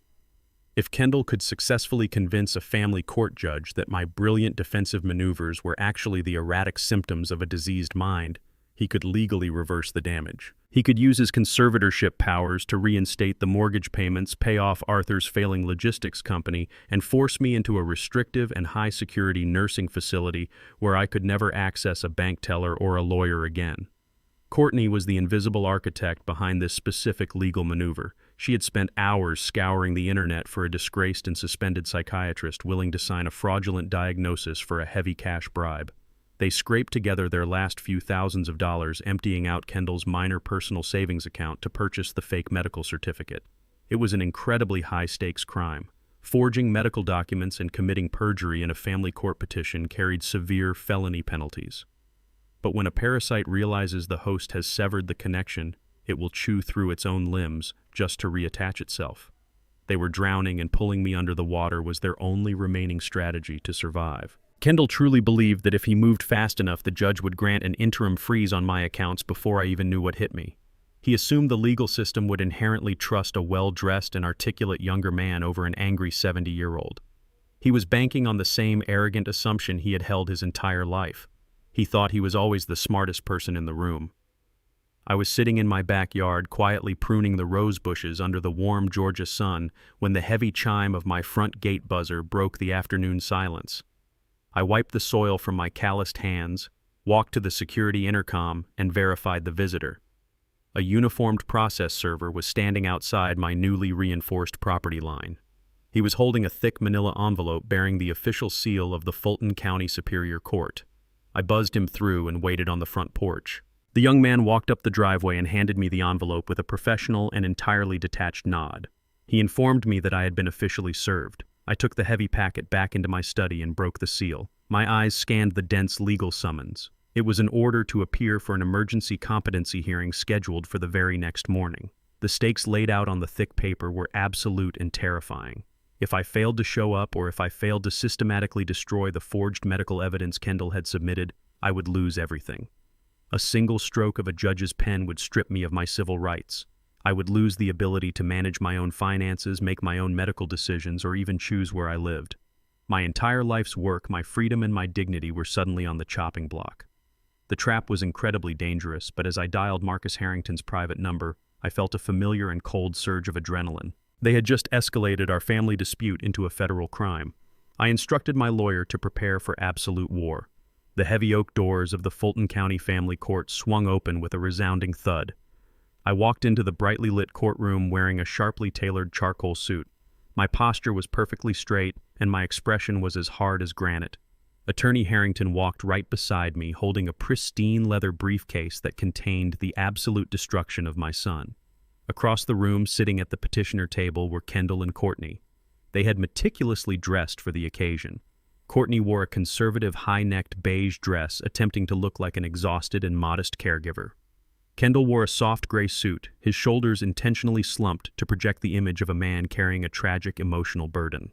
Beside them sat their newly hired attorney, a slick, fast-talking man named Prescott, who specialized in aggressive conservatorship battles. The judge entered the room and the emergency hearing commenced immediately. Prescott wasted absolutely no time launching his vicious opening statement. He stood before the judge and painted a horrifyingly distorted portrait of my life. He did not describe a successful retired engineer who had simply cut off his financially abusive family. Instead, he described a tragic and deeply paranoid old man who had completely lost his grip on reality. Prescott pointed directly at me and claimed that my recent actions were textbook symptoms of rapid onset dementia. He weaponized my brilliant defensive maneuvers against me. He told the judge that my decision to change the locks on my own property was a severe manic episode driven by terrifying hallucinations. He argued that the website I published exposing their financial reliance was the reckless and dangerous behavior of a diseased mind attempting to self-destruct. Prescott concluded his opening remarks by insisting that I was in immediate danger to myself and my estate, requiring the immediate intervention of the court to save me from my own psychotic delusions. The judge listened carefully, taking notes while assessing my calm demeanor from the bench. Prescott then called his star witness to the stand. Kendall walked up to the wooden witness box with slow and hesitant steps. He placed his hand on the Bible and swore to tell the whole truth. What followed was the most sickening and expertly delivered theatrical performance I had ever witnessed in my entire life. Kendall looked directly at the judge with eyes swimming in fabricated tears. He spoke in a hushed and trembling voice that cracked at all the perfectly rehearsed moments. He told the court that it was breaking his heart to stand there today. He claimed he loved his father more than anything in the world, and that watching my brilliant mind decay into paranoia was tearing his soul apart. To fortify his massive lie, Kendall began producing highly sophisticated fabricated evidence. He submitted a stack of forged utility bills and fake collection notices. He held them up and testified that he had been secretly paying my electricity and water bills for the past 6 months because I kept forgetting how to write a simple check. He looked at me with an expression of profound manufactured pity and claimed I would often wander around my own neighborhood completely disoriented. He even had the audacity to state under oath that there were days I did not recognize Courtney when she came over to bring me groceries. Kendall did not stop at fake bills and imaginary memory lapses. He decided to rewrite the entire history of the Malibu vacation. He looked the judge in the eye and testified that the incident at the airport was actually the terrifying climax of my mental collapse. He claimed that I had suffered a massive and violent psychotic break right there in Terminal 4. He told the court that I had become highly combative and disoriented, screaming that I did not know where I was and demanding to be sent home. He painted himself as the desperate son who had to make the agonizing decision to leave me in a taxi for my own safety, while he flew to California to frantically consult with top-tier neurological specialists on how to handle my worsening condition. The lies flowed from his mouth like toxic sludge. He described the pain of seeing his hero reduced to a paranoid shadow. He pleaded with the judge to grant him full conservatorship so he could place me in a highly specialized, secure memory care facility where I would be kept safe from my own dangerous impulses.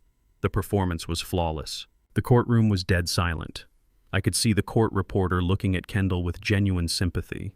Courtney dabbed her dry eyes with a tissue, playing the supportive wife. I sat completely motionless at the defense table. I did not shake my head. I did not interrupt. I simply watched the boy I had raised commit brazen, calculated perjury to steal my empire. The judge turned his attention to my table and asked if my counsel had any questions for the witness. Harrington stood up slowly. He buttoned his suit jacket and walked toward the center of the courtroom with a predator's calm grace. He did not carry a notepad. He did not look at the fabricated utility bills Kendall had submitted. He approached the witness stand and stopped just a few feet away from my son. Harrington did not ask a single question about my mental health. He did not ask about the airport or the supposed memory lapses or the fake bills. Instead, he reached into his breast pocket and pulled out a single neatly folded piece of paper. It was the heavily redacted signature page of the $4 million retirement trust transfer contract, the exact document Courtney had foolishly left on my dining room table. Harrington unfolded the crisp paper and slapped it face up on the wooden ledge directly in front of Kendall. The loud smack echoed sharply in the quiet courtroom. Harrington leaned in close and his voice boomed with absolute authority. He demanded that Kendall identify the document. He pointed a steady finger directly at the bottom right corner of the page. He asked Kendall to explain to the court how Oscar Hayes' legally binding signature had magically appeared on a notarized asset transfer authorization, transferring $4 million to a shell company owned by Arthur Vance. He asked Kendall to explain how this document was dated and notarized for a Tuesday afternoon when Oscar Hayes was supposedly scheduled to be 3,000 miles away, locked in a Malibu beach house. The courtroom atmosphere instantly shattered, changing from sympathetic sorrow to electrifying and dangerous tension. The courtroom atmosphere shifted instantly. The manufactured sympathy that had filled the room evaporated, replaced by a thick and suffocating tension. Kendall stared at the heavily redacted document resting on the wooden ledge as if it were a venomous snake preparing to strike. The color completely drained from his face, leaving his skin a sickly ashen gray. He opened his mouth to speak, but no sound came out. He looked desperately at his attorney Prescott, but the slick lawyer was busy frantically reviewing his own case files, completely blindsided by this catastrophic piece of evidence. Prescott had been hired to steamroll a confused senior citizen, not to defend a brazen forgery in open court. The judge leaned forward over the heavy oak bench, his brow furrowed in deep suspicion. He demanded that the witness answer the question immediately. Harrington repeated the inquiry with a slow, deliberate cadence that offered absolutely no escape. He asked how a man suffering from severe and rapid onset dementia could successfully negotiate, draft, and notarize a highly complex $4 million asset transfer to an offshore shell company while simultaneously experiencing a violent psychotic break in an airport terminal 3,000 miles away. Kendall gripped the edges of the witness stand so tightly his knuckles turned white. He stammered, offering a broken and entirely incoherent defense. He mumbled something about a pre-existing agreement and a misunderstanding of dates, but his voice lacked any conviction. His carefully constructed facade of the grieving, concerned son shattered into a million irreparable pieces. The judge did not look at him with pity anymore. The judge looked at him with the cold, calculating glare reserved for a perjurer caught red-handed. Kendall had walked into that courtroom attempting to trap me in a legal cage, but he had just triggered the steel jaws of a trap I had set for him. Harrington did not press for an answer. He let Kendall's pathetic, stuttering silence serve as a full and devastating confession. Harrington turned to the judge and stated he had no further questions for the witness. Kendall practically collapsed as he descended from the stand and returned to his chair at the petitioner's table. His breathing was shallow and rapid. Harrington then announced that he wished to call a surprise rebuttal witness to the stand. Prescott immediately jumped to his feet, shouting an aggressive objection, claiming a procedural violation and arguing that he had not been notified of this addition. The judge slammed his gavel and overruled the objection instantly, his patience with Kendall's legal team completely exhausted by the blatant display of fraudulent paperwork. The heavy oak doors at the back of the courtroom swung open. A man in a sharp navy suit walked down the center aisle. Harrington introduced him as Special Agent Sullivan from the State Financial Fraud Division. The agent took the stand and delivered a testimony that acted as a precision airstrike on Kendall's entire case.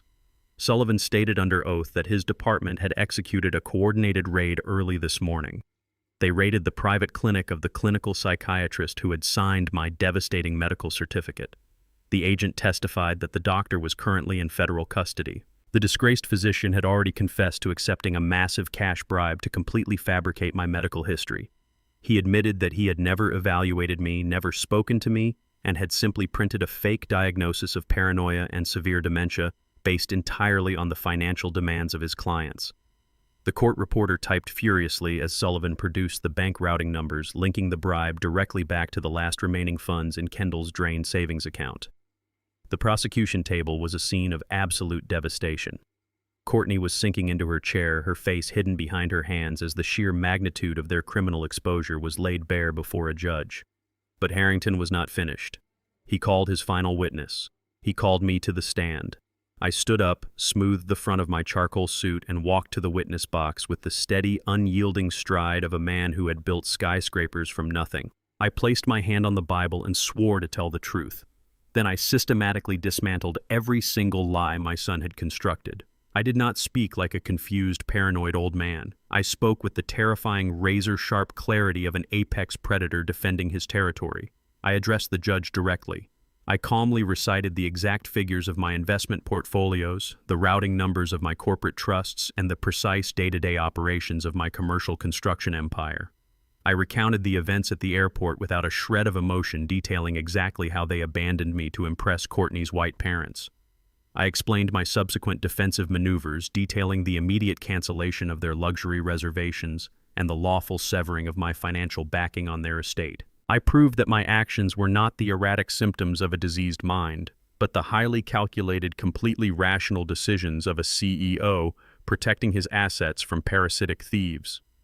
I turned their medical competency hearing into a brutal, undeniable exposure of their own fraudulent conspiracy. I looked down at my son and stated clearly that a man does not suffer from paranoia when his family is actively plotting to rob him blind.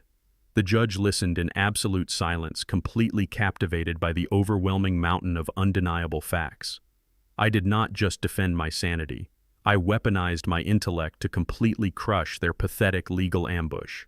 The judge had heard more than enough. He did not even retreat to his private chambers to deliberate. He leaned over the high bench and looked at Kendall and Courtney with absolute and unfiltered disgust. He raised his heavy wooden gavel and brought it down with a thunderous crack that echoed off the courtroom walls, signaling the absolute end of their scheme. He announced that he was dismissing the emergency guardianship petition with extreme prejudice. He declared the entire filing to be a malicious, fraudulent, and highly illegal abuse of the family court system.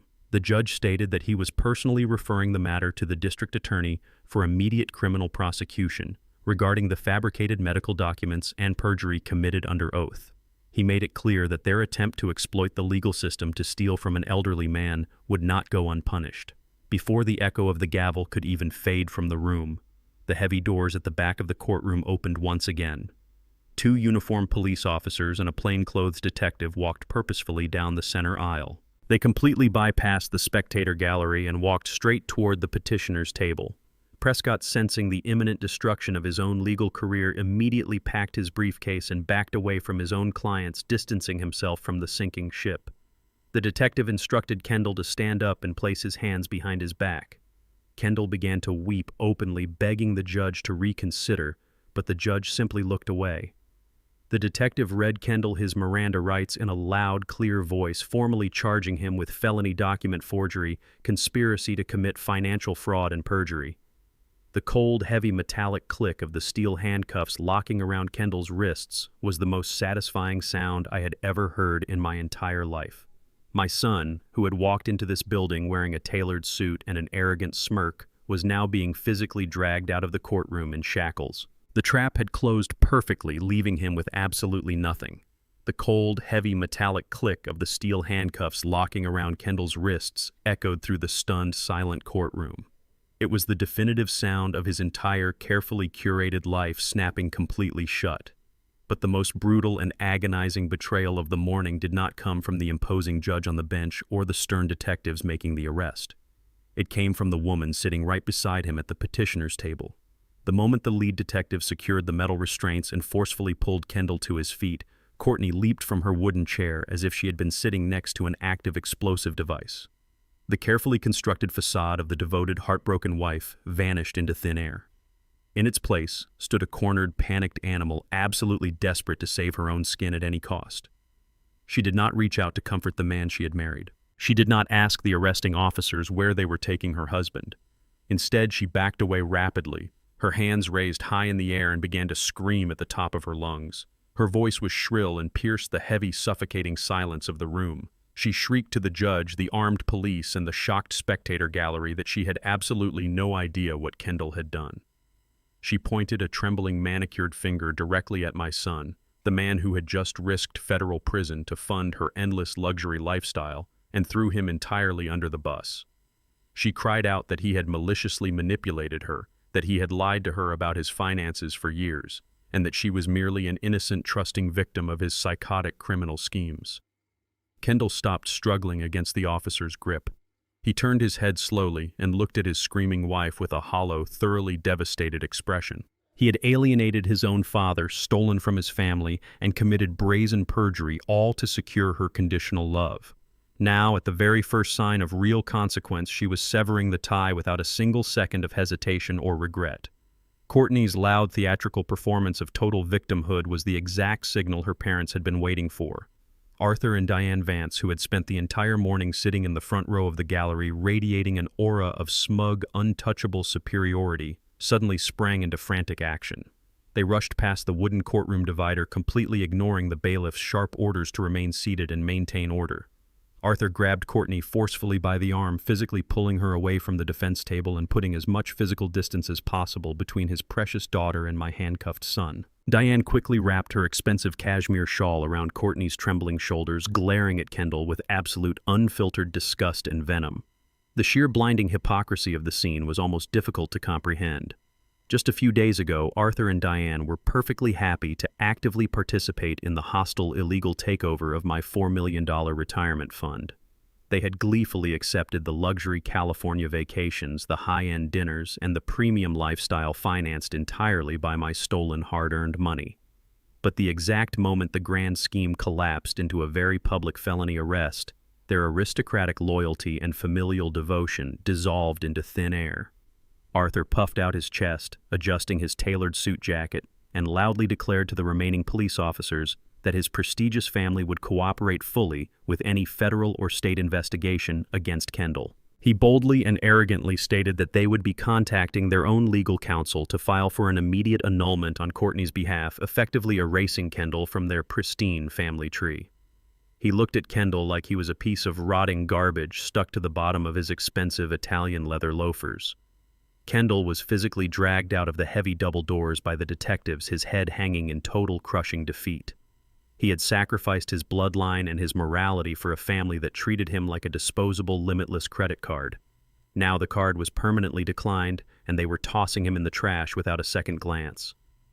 Arthur, Diane, and Courtney did not linger in the courtroom to watch the rest of the procedural aftermath. They turned on their heels and marched toward the exit, their heads held high in a pathetic, transparent attempt to salvage their completely shattered public dignity. They truly believed they had successfully navigated the legal disaster. They thought that by loudly throwing Kendall to the wolves and playing the role of the deceived in-laws, they could simply wash their hands of the entire messy criminal affair. They fully expected to retreat to their elite social circles, spin a narrative of Kendall's deception, and pretend none of this catastrophic embarrassment had ever happened.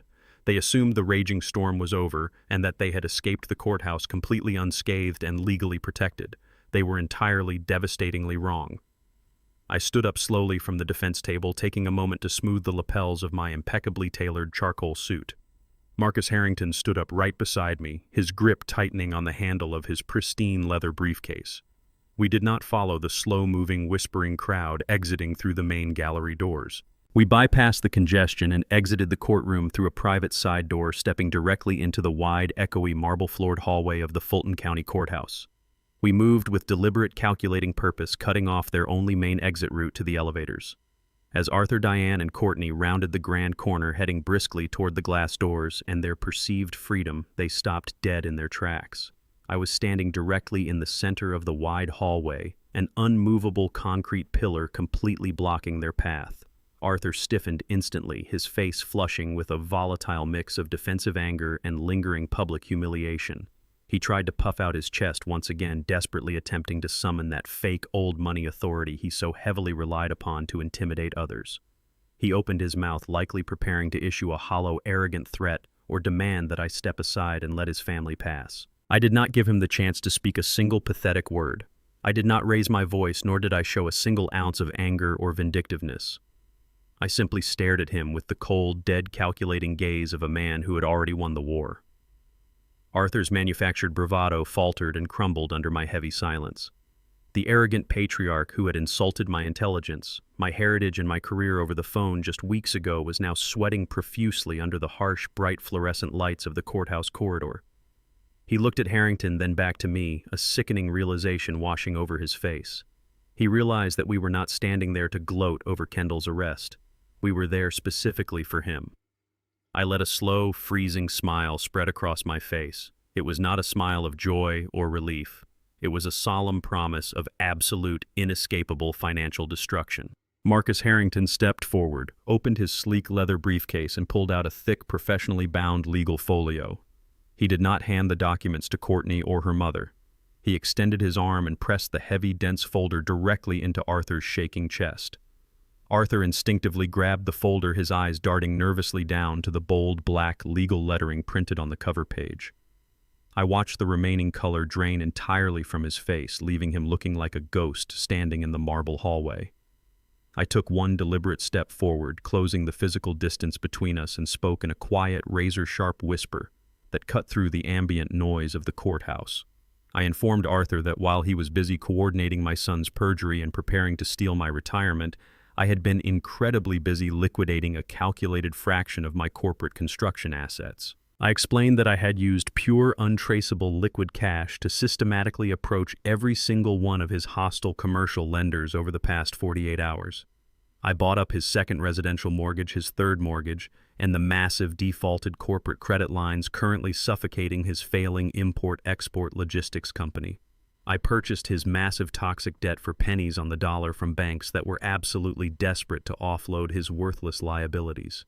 I watched Arthur's knees physically buckle as the horrifying, inescapable reality set in. He was no longer dealing with a multitude of faceless, bureaucratic banking institutions that he could delay or negotiate with. I told him that my private holding company was now his sole undisputed creditor. I owned the roof over his head, the luxury cars in his driveway, and the very company bearing his family name.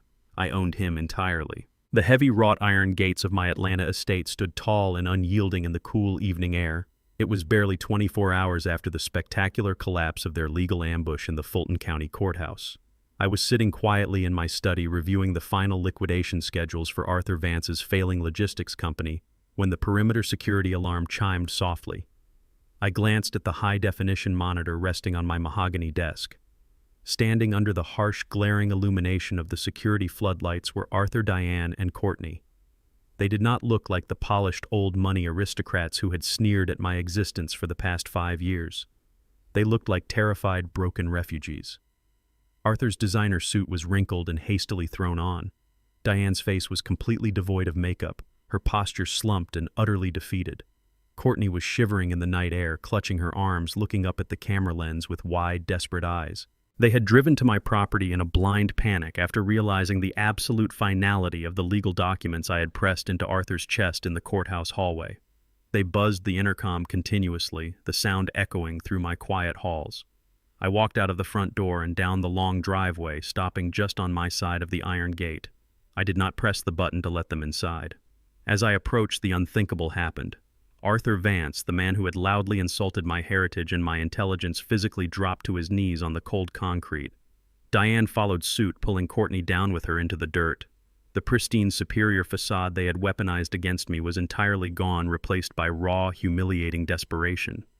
They pressed their hands against the cold iron bars, begging for a financial extension, pleading with a black man they had always considered vastly beneath them. Courtney pressed her tear-streaked face against the cold iron bars, her hands gripping the metal so tightly her knuckles turned white. Her voice cracked as she unleashed a torrent of pathetic, self-serving promises. She sobbed violently, claiming she had already contacted her lawyers to fast-track a divorce from Kendall. She loudly swore she was cutting all ties with my disgraced son, hoping that throwing him away like garbage would somehow earn my mercy. She begged me to look at her as an innocent victim, pleading that she was just a naive girl caught in Kendall's web of lies, and that she never truly wanted to hurt me.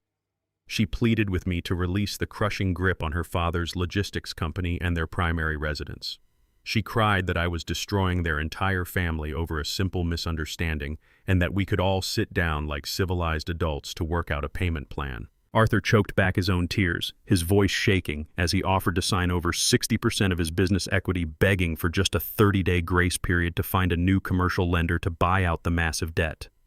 Diane wept silently, completely stripped of her sharp country club venom, her shoulders shaking as she realized the absolute destruction of her social standing.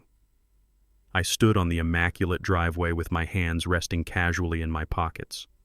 I looked down at them with a gaze entirely devoid of anger, pity, or compassion.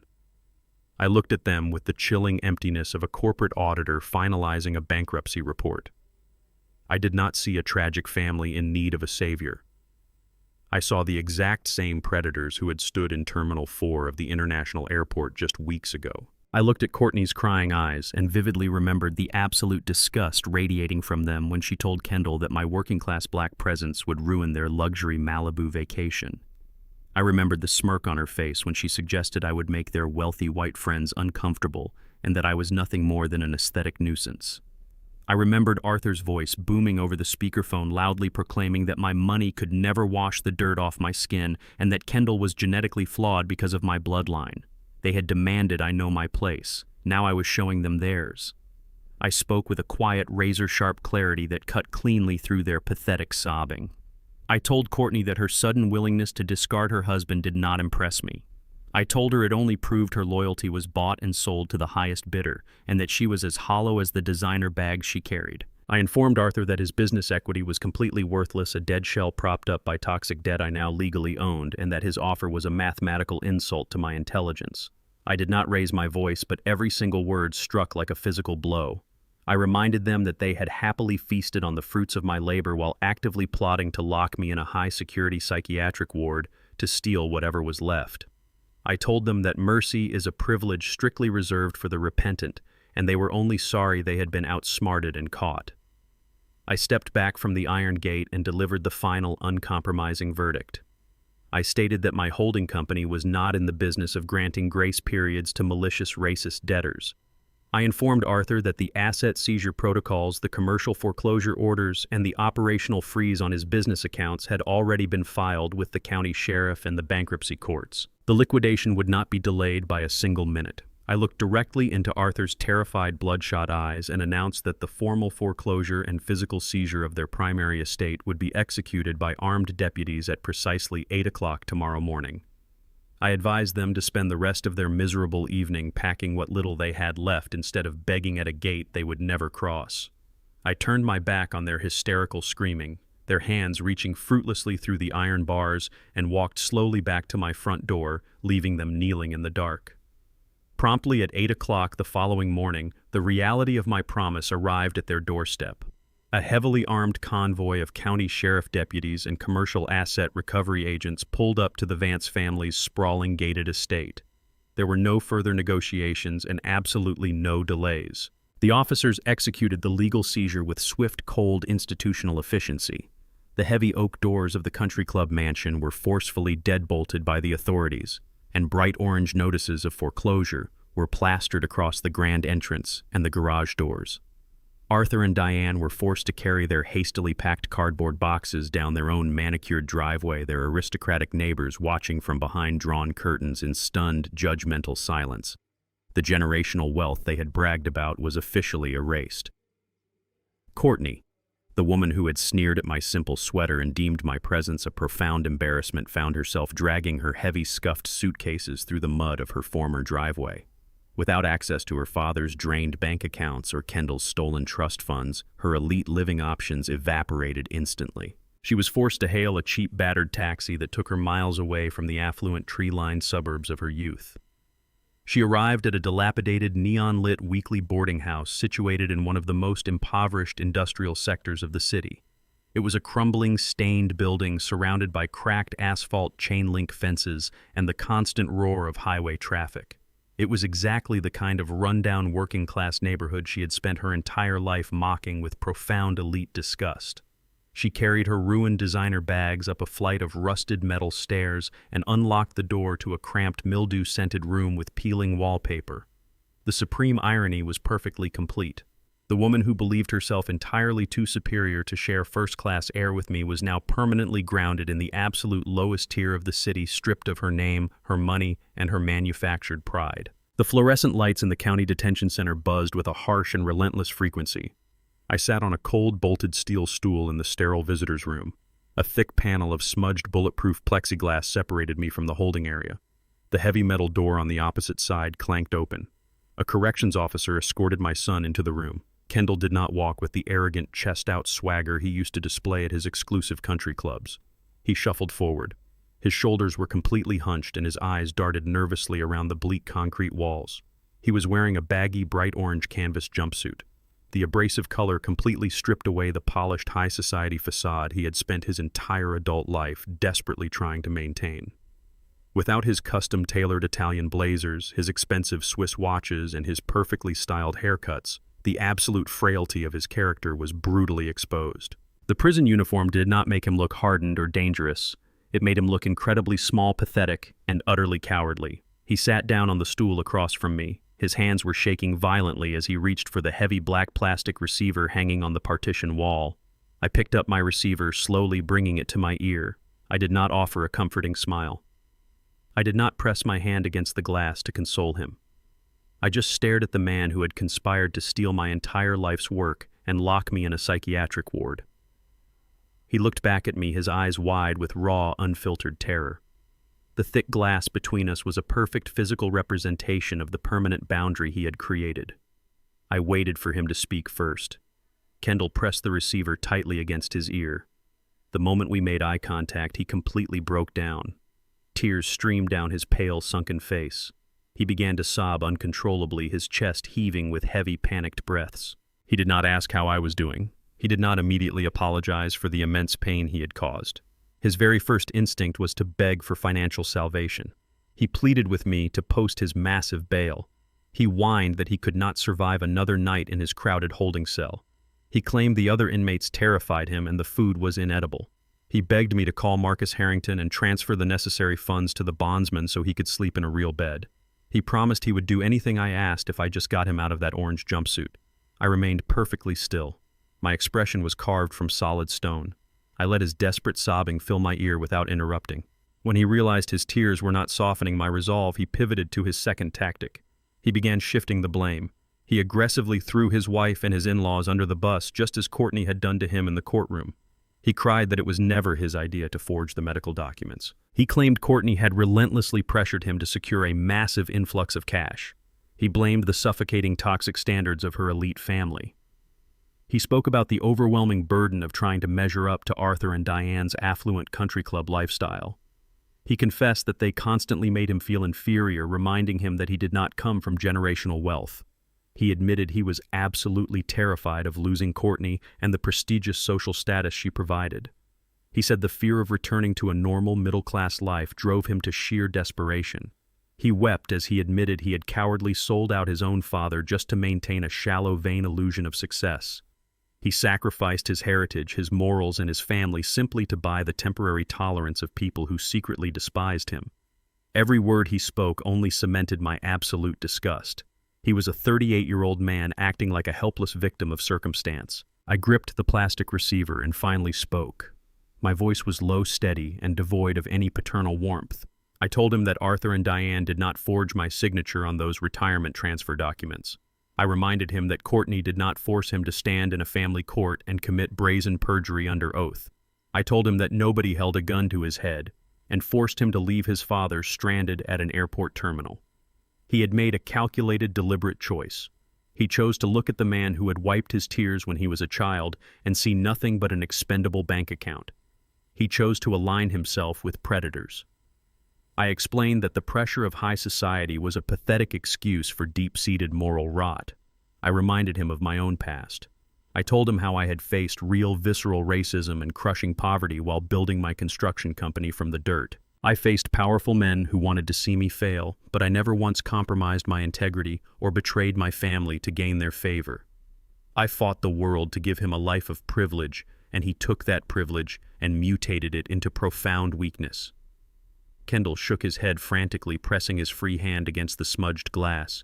He begged me to understand that he was a changed man. He swore that hitting rock bottom in the county jail had opened his eyes. He promised to divorce Courtney, seek professional therapy, and work for minimum wage in my company if I just paid the bail. He cried that I was his only hope. He pleaded with me to remember the good times, bringing up memories of his childhood, hoping to strike a nerve of nostalgic guilt. He was deploying every single manipulative tactic he had learned over the years. But he was speaking to a man who had already grieved the loss of his son. The man sitting on the other side of the glass was a complete stranger who had tried to destroy me. I looked at the desperate, weeping man on the other side of the partition. I felt a profound sense of closure. The lingering doubts about whether I had been too harsh or too unforgiving completely vanished. I slowly stood up from the bolted steel stool. I reached down and methodically buttoned the front of my tailored charcoal suit jacket. I picked up the plastic receiver one last time. I spoke with a quiet, devastating finality. I told Kendall that a man is defined by how he handles the consequences of his own actions. I informed him that my holding company would not authorize a single penny for his bail, his defense attorneys, or his commissary account. He was entirely on his own. I gently placed the heavy black receiver back onto its metal cradle, cutting off the audio feed of his pathetic sobbing. Kendall's eyes widened in sheer, unadulterated horror. He slammed his fists against the thick plexiglass, screaming my name. Even through the soundproof barrier, I could hear the muffled, frantic pounding of his hands. He pressed his face against the window, his mouth wide open in a silent, agonizing shriek of absolute despair. A corrections officer immediately stepped forward, grabbing Kendall by the shoulder of his bright orange jumpsuit to forcefully pull him away from the glass. I did not linger to watch him struggle. I turned my back on the visitation booth and walked steadily toward the exit. I did not look over my shoulder. I pushed open the heavy metal doors of the detention center and stepped out into the crisp, clean air of the Atlanta afternoon. The thick steel door slammed shut behind me with a loud, echoing finality, permanently sealing my treacherous son inside the cage he had built for himself. The air inside Marcus Harrington's downtown corner office was impeccably climate-controlled and completely silent. I sat across the wide glass desk from my attorney. The sprawling skyline of Atlanta stretched out beyond the floor-to-ceiling windows. Spread out before me was a stack of freshly printed legal documents bound in heavy stock paper. It was my completely revised last will and testament alongside the formation documents for a new, irrevocable trust. I picked up the heavy gold fountain pen Harrington offered me. I did not hesitate for a single fraction of a second. I flipped to the final execution page and signed my name with bold, sweeping strokes. The dark ink dried instantly, legally cementing the absolute erasure of my only son. I had explicitly instructed Harrington to remove Kendall's name from every single asset, property, deed, holding company, and financial portfolio I possessed. I did not leave him a nominal $1 insult to prevent a legal challenge. I did not include a standard no contest clause. I simply had him legally expunged from my legacy as if he had never been born. Harrington watched me slide the signed documents back across the desk. He nodded in silent professional approval. The $4 million retirement fund that Kendall and Courtney had conspired to steal was now permanently locked away behind an impenetrable wall of corporate law. My commercial construction empire, the residential properties, and my liquid capital were completely insulated from any future claims by my disgraced bloodline. The parasitic branch of my family tree was officially severed and cauterized. I handed the pen back to Harrington. The immense weight of a generational burden was entirely lifted from my shoulders.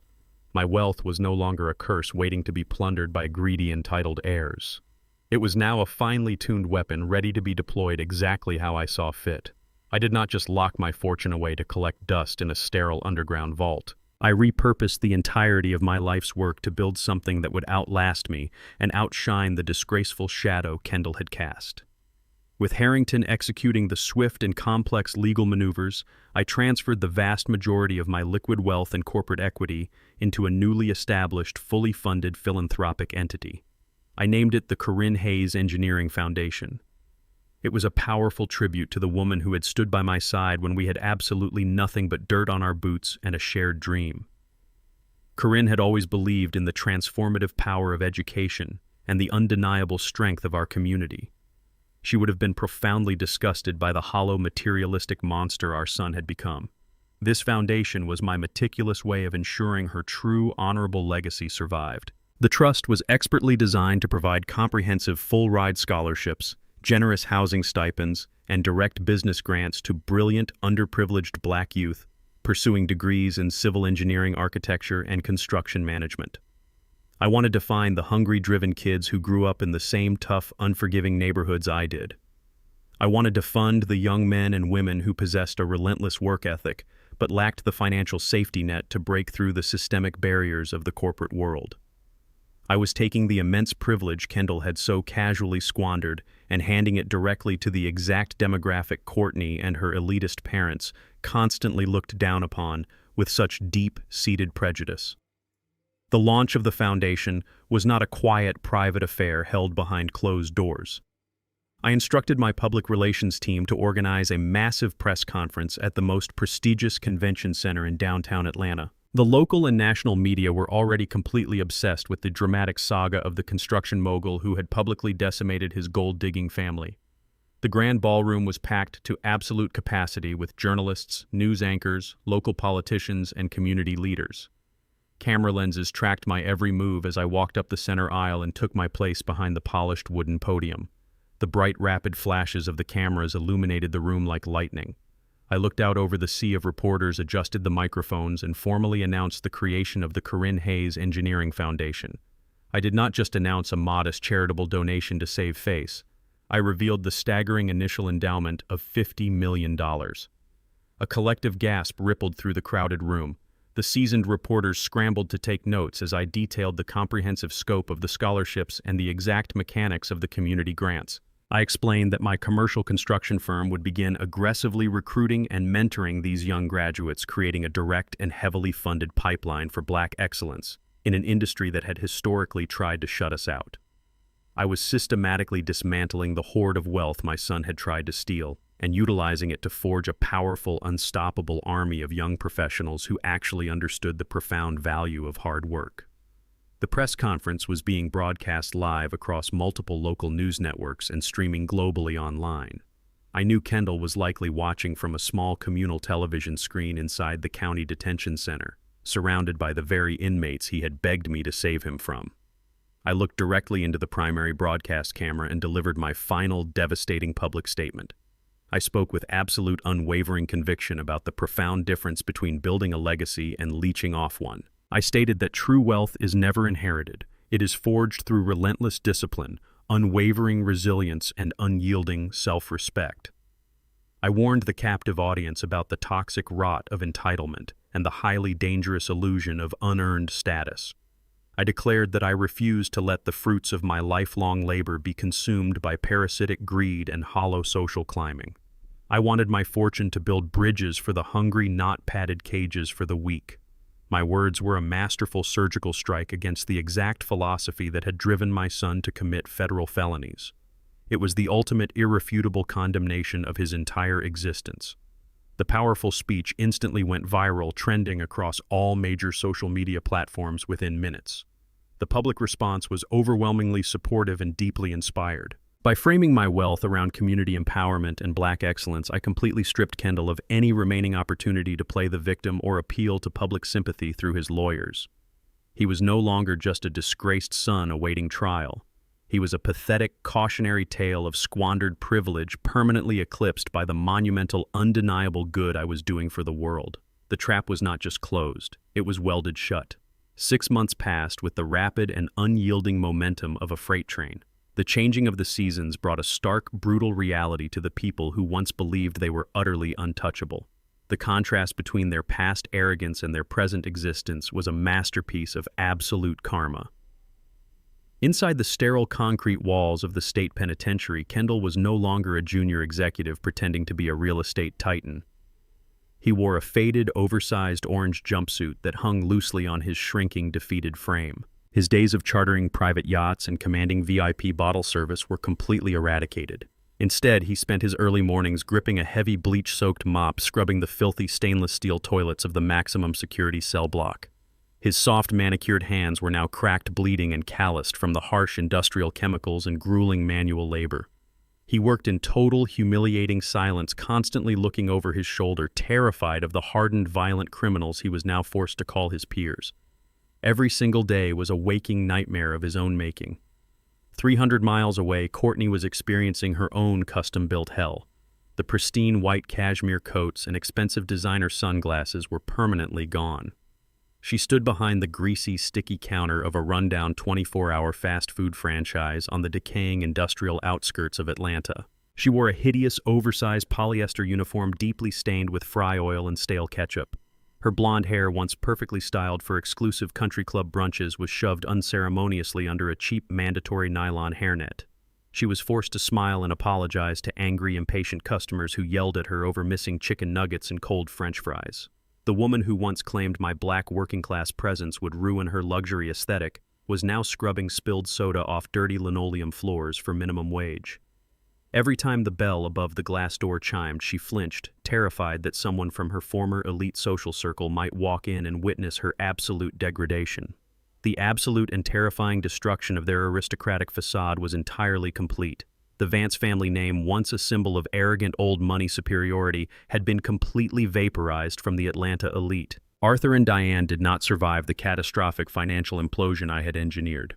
When my holding company executed the final commercial foreclosure, their sprawling multi-million-dollar estate was auctioned off to the highest bidder in less than 30 days. Stripped of their home, their country club memberships, and their logistics company, they were forced to pack their few remaining worthless possessions into a rented moving truck in the dead of night. They fled the state of Georgia in absolute disgrace, relocating to a tiny, obscure town in the Midwest where no one knew their name or the humiliating details of their spectacular downfall. They were completely erased from the high society circles they worshipped. Their former wealthy friends and corporate allies treated them like a highly contagious disease, refusing to even acknowledge they ever existed. I did not spend my time gloating over their miserable demise. I was entirely focused on the profound peace that comes from absolute liberation. I stood on the expansive wraparound glass balcony of the exact same Malibu beachfront villa I had originally booked 6 months ago. The same $90,000 luxury estate I had reserved for a family that never deserved it. This time I did not book it to bridge a gap or buy the affection of an ungrateful son. I booked it entirely for myself. The cool, salty Pacific breeze washed over my face as I looked out at the endless expanse of the ocean. The private chef I had hired was inside the pristine marble kitchen, quietly preparing a 5-course gourmet dinner. The 2 luxury sports cars I had rented were parked securely in the private driveway. I stood there breathing in the crisp, clean air, wearing a simple, comfortable linen shirt and slacks. I did not need to wear a heavy, expensive suit to prove my worth to anyone. I had reclaimed absolute, undisputed control over my fortune, my legacy, and my life. The Corinne Hayes Engineering Foundation was already fully operational, actively recruiting brilliant, ambitious Black students who knew the true value of hard work. I had successfully redirected the massive wealth Kendall tried to steal and turned it into a powerful, unstoppable force for community empowerment. The empire I built from dirt and concrete was safe, completely insulated from the toxic greed of parasitic heirs. The late afternoon sun began to dip below the horizon, painting the California sky in brilliant, fiery strokes of deep crimson, gold, and violet. The vibrant colors reflected off the crashing waves, creating a breathtaking panoramic view that belonged entirely to me. I was no longer the quiet, accommodating father walking on eggshells to please a disrespectful daughter-in-law. I was an apex predator who had successfully defended his territory and eliminated the threat with surgical precision. I felt an overwhelming sense of profound, unshakable tranquility. The heavy burden of false family loyalty was gone, replaced by the lightweight, invigorating reality of absolute freedom. Society often demands that parents offer infinite, unconditional forgiveness to their children, regardless of the severity of their betrayals. We are conditioned to believe that blood requires us to endure endless abuse, financial exploitation, and blatant disrespect in the name of keeping the peace. But I had learned the hardest and most valuable lesson of my entire life. Sometimes timely cruelty is the highest, most profound proof of self-respect. Sparing the rod and funding the delusion does not create love. It only breeds entitled monsters. I refused to let my twilight years be consumed by their toxic, hollow vanity. I reached over to the small glass patio table and picked up a crystal goblet filled with a vintage, full-bodied red wine. I held the heavy glass in my calloused hand, feeling the smooth, cool crystal against my skin. I raised the glass toward the brilliant sinking sun, offering a silent toast to Corinne, to my hard-fought empire, and to the undeniable power of unyielding boundaries. I took a slow, deliberate sip. The rich, complex flavor settled warmly in my chest. I smiled as I looked out over the crashing waves of the Pacific Ocean. There was absolutely no lingering guilt in my heart. There was no room for weak, sentimental forgiveness. There was only the sweet, intoxicating, and absolute satisfaction of a man who had faced the ultimate betrayal and emerged completely victorious. I stood alone on the balcony, perfectly content, exactly where I belonged. As I stood on that Malibu balcony and let the cool Pacific breeze wash over my face, I realized there was one final profound lesson I had to accept. It is a lesson about the dangerous myth of generational wealth and the lethal trap of unconditional financial love. Society conditions us to believe that the ultimate measure of a parent's success is how much they can leave behind for their children. We are taught to break our backs, to sacrifice our youth, our sleep, and our peace of mind, all to build a towering fortress of financial security, so our offspring will never have to feel the biting cold of poverty. I believed that myth with my entire soul.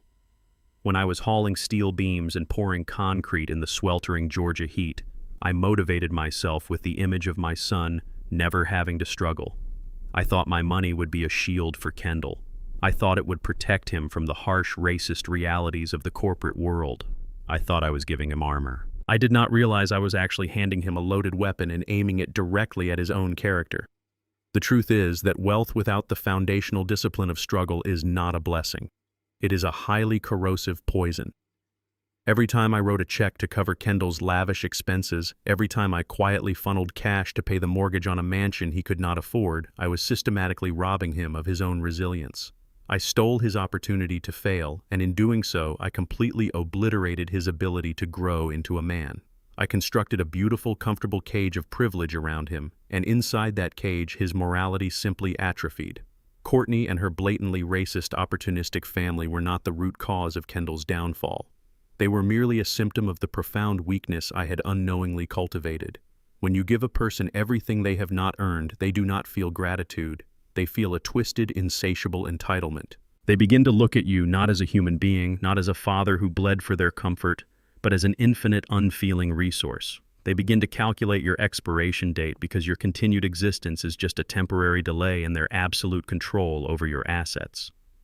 When I look at the applications for the Corinne Hayes Engineering Foundation, I see the faces of young men and women who remind me of myself 40 years ago. They have calluses on their hands from working night shifts. They have tired eyes from studying until dawn in cramped, unheated apartments. They do not expect the world to hand them a silver platter.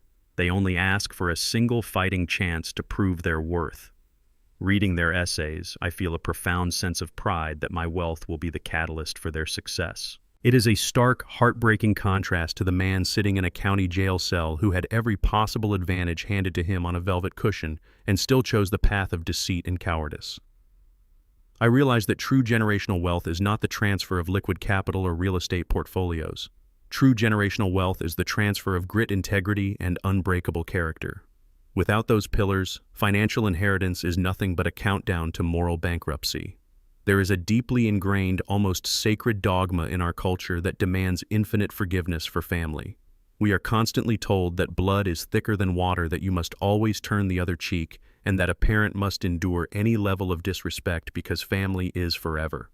That is a dangerous, manipulative lie designed to keep victims chained to their abusers. Toxic blood will poison your entire body if you lack the absolute courage to amputate the infected limb. It goes against every natural biological instinct a parent possesses to deliberately orchestrate the ruin of their own child. It was agonizing to listen to the police place my son in handcuffs. It was sickening to watch his life collapse into a pile of garbage bags on a wet lawn.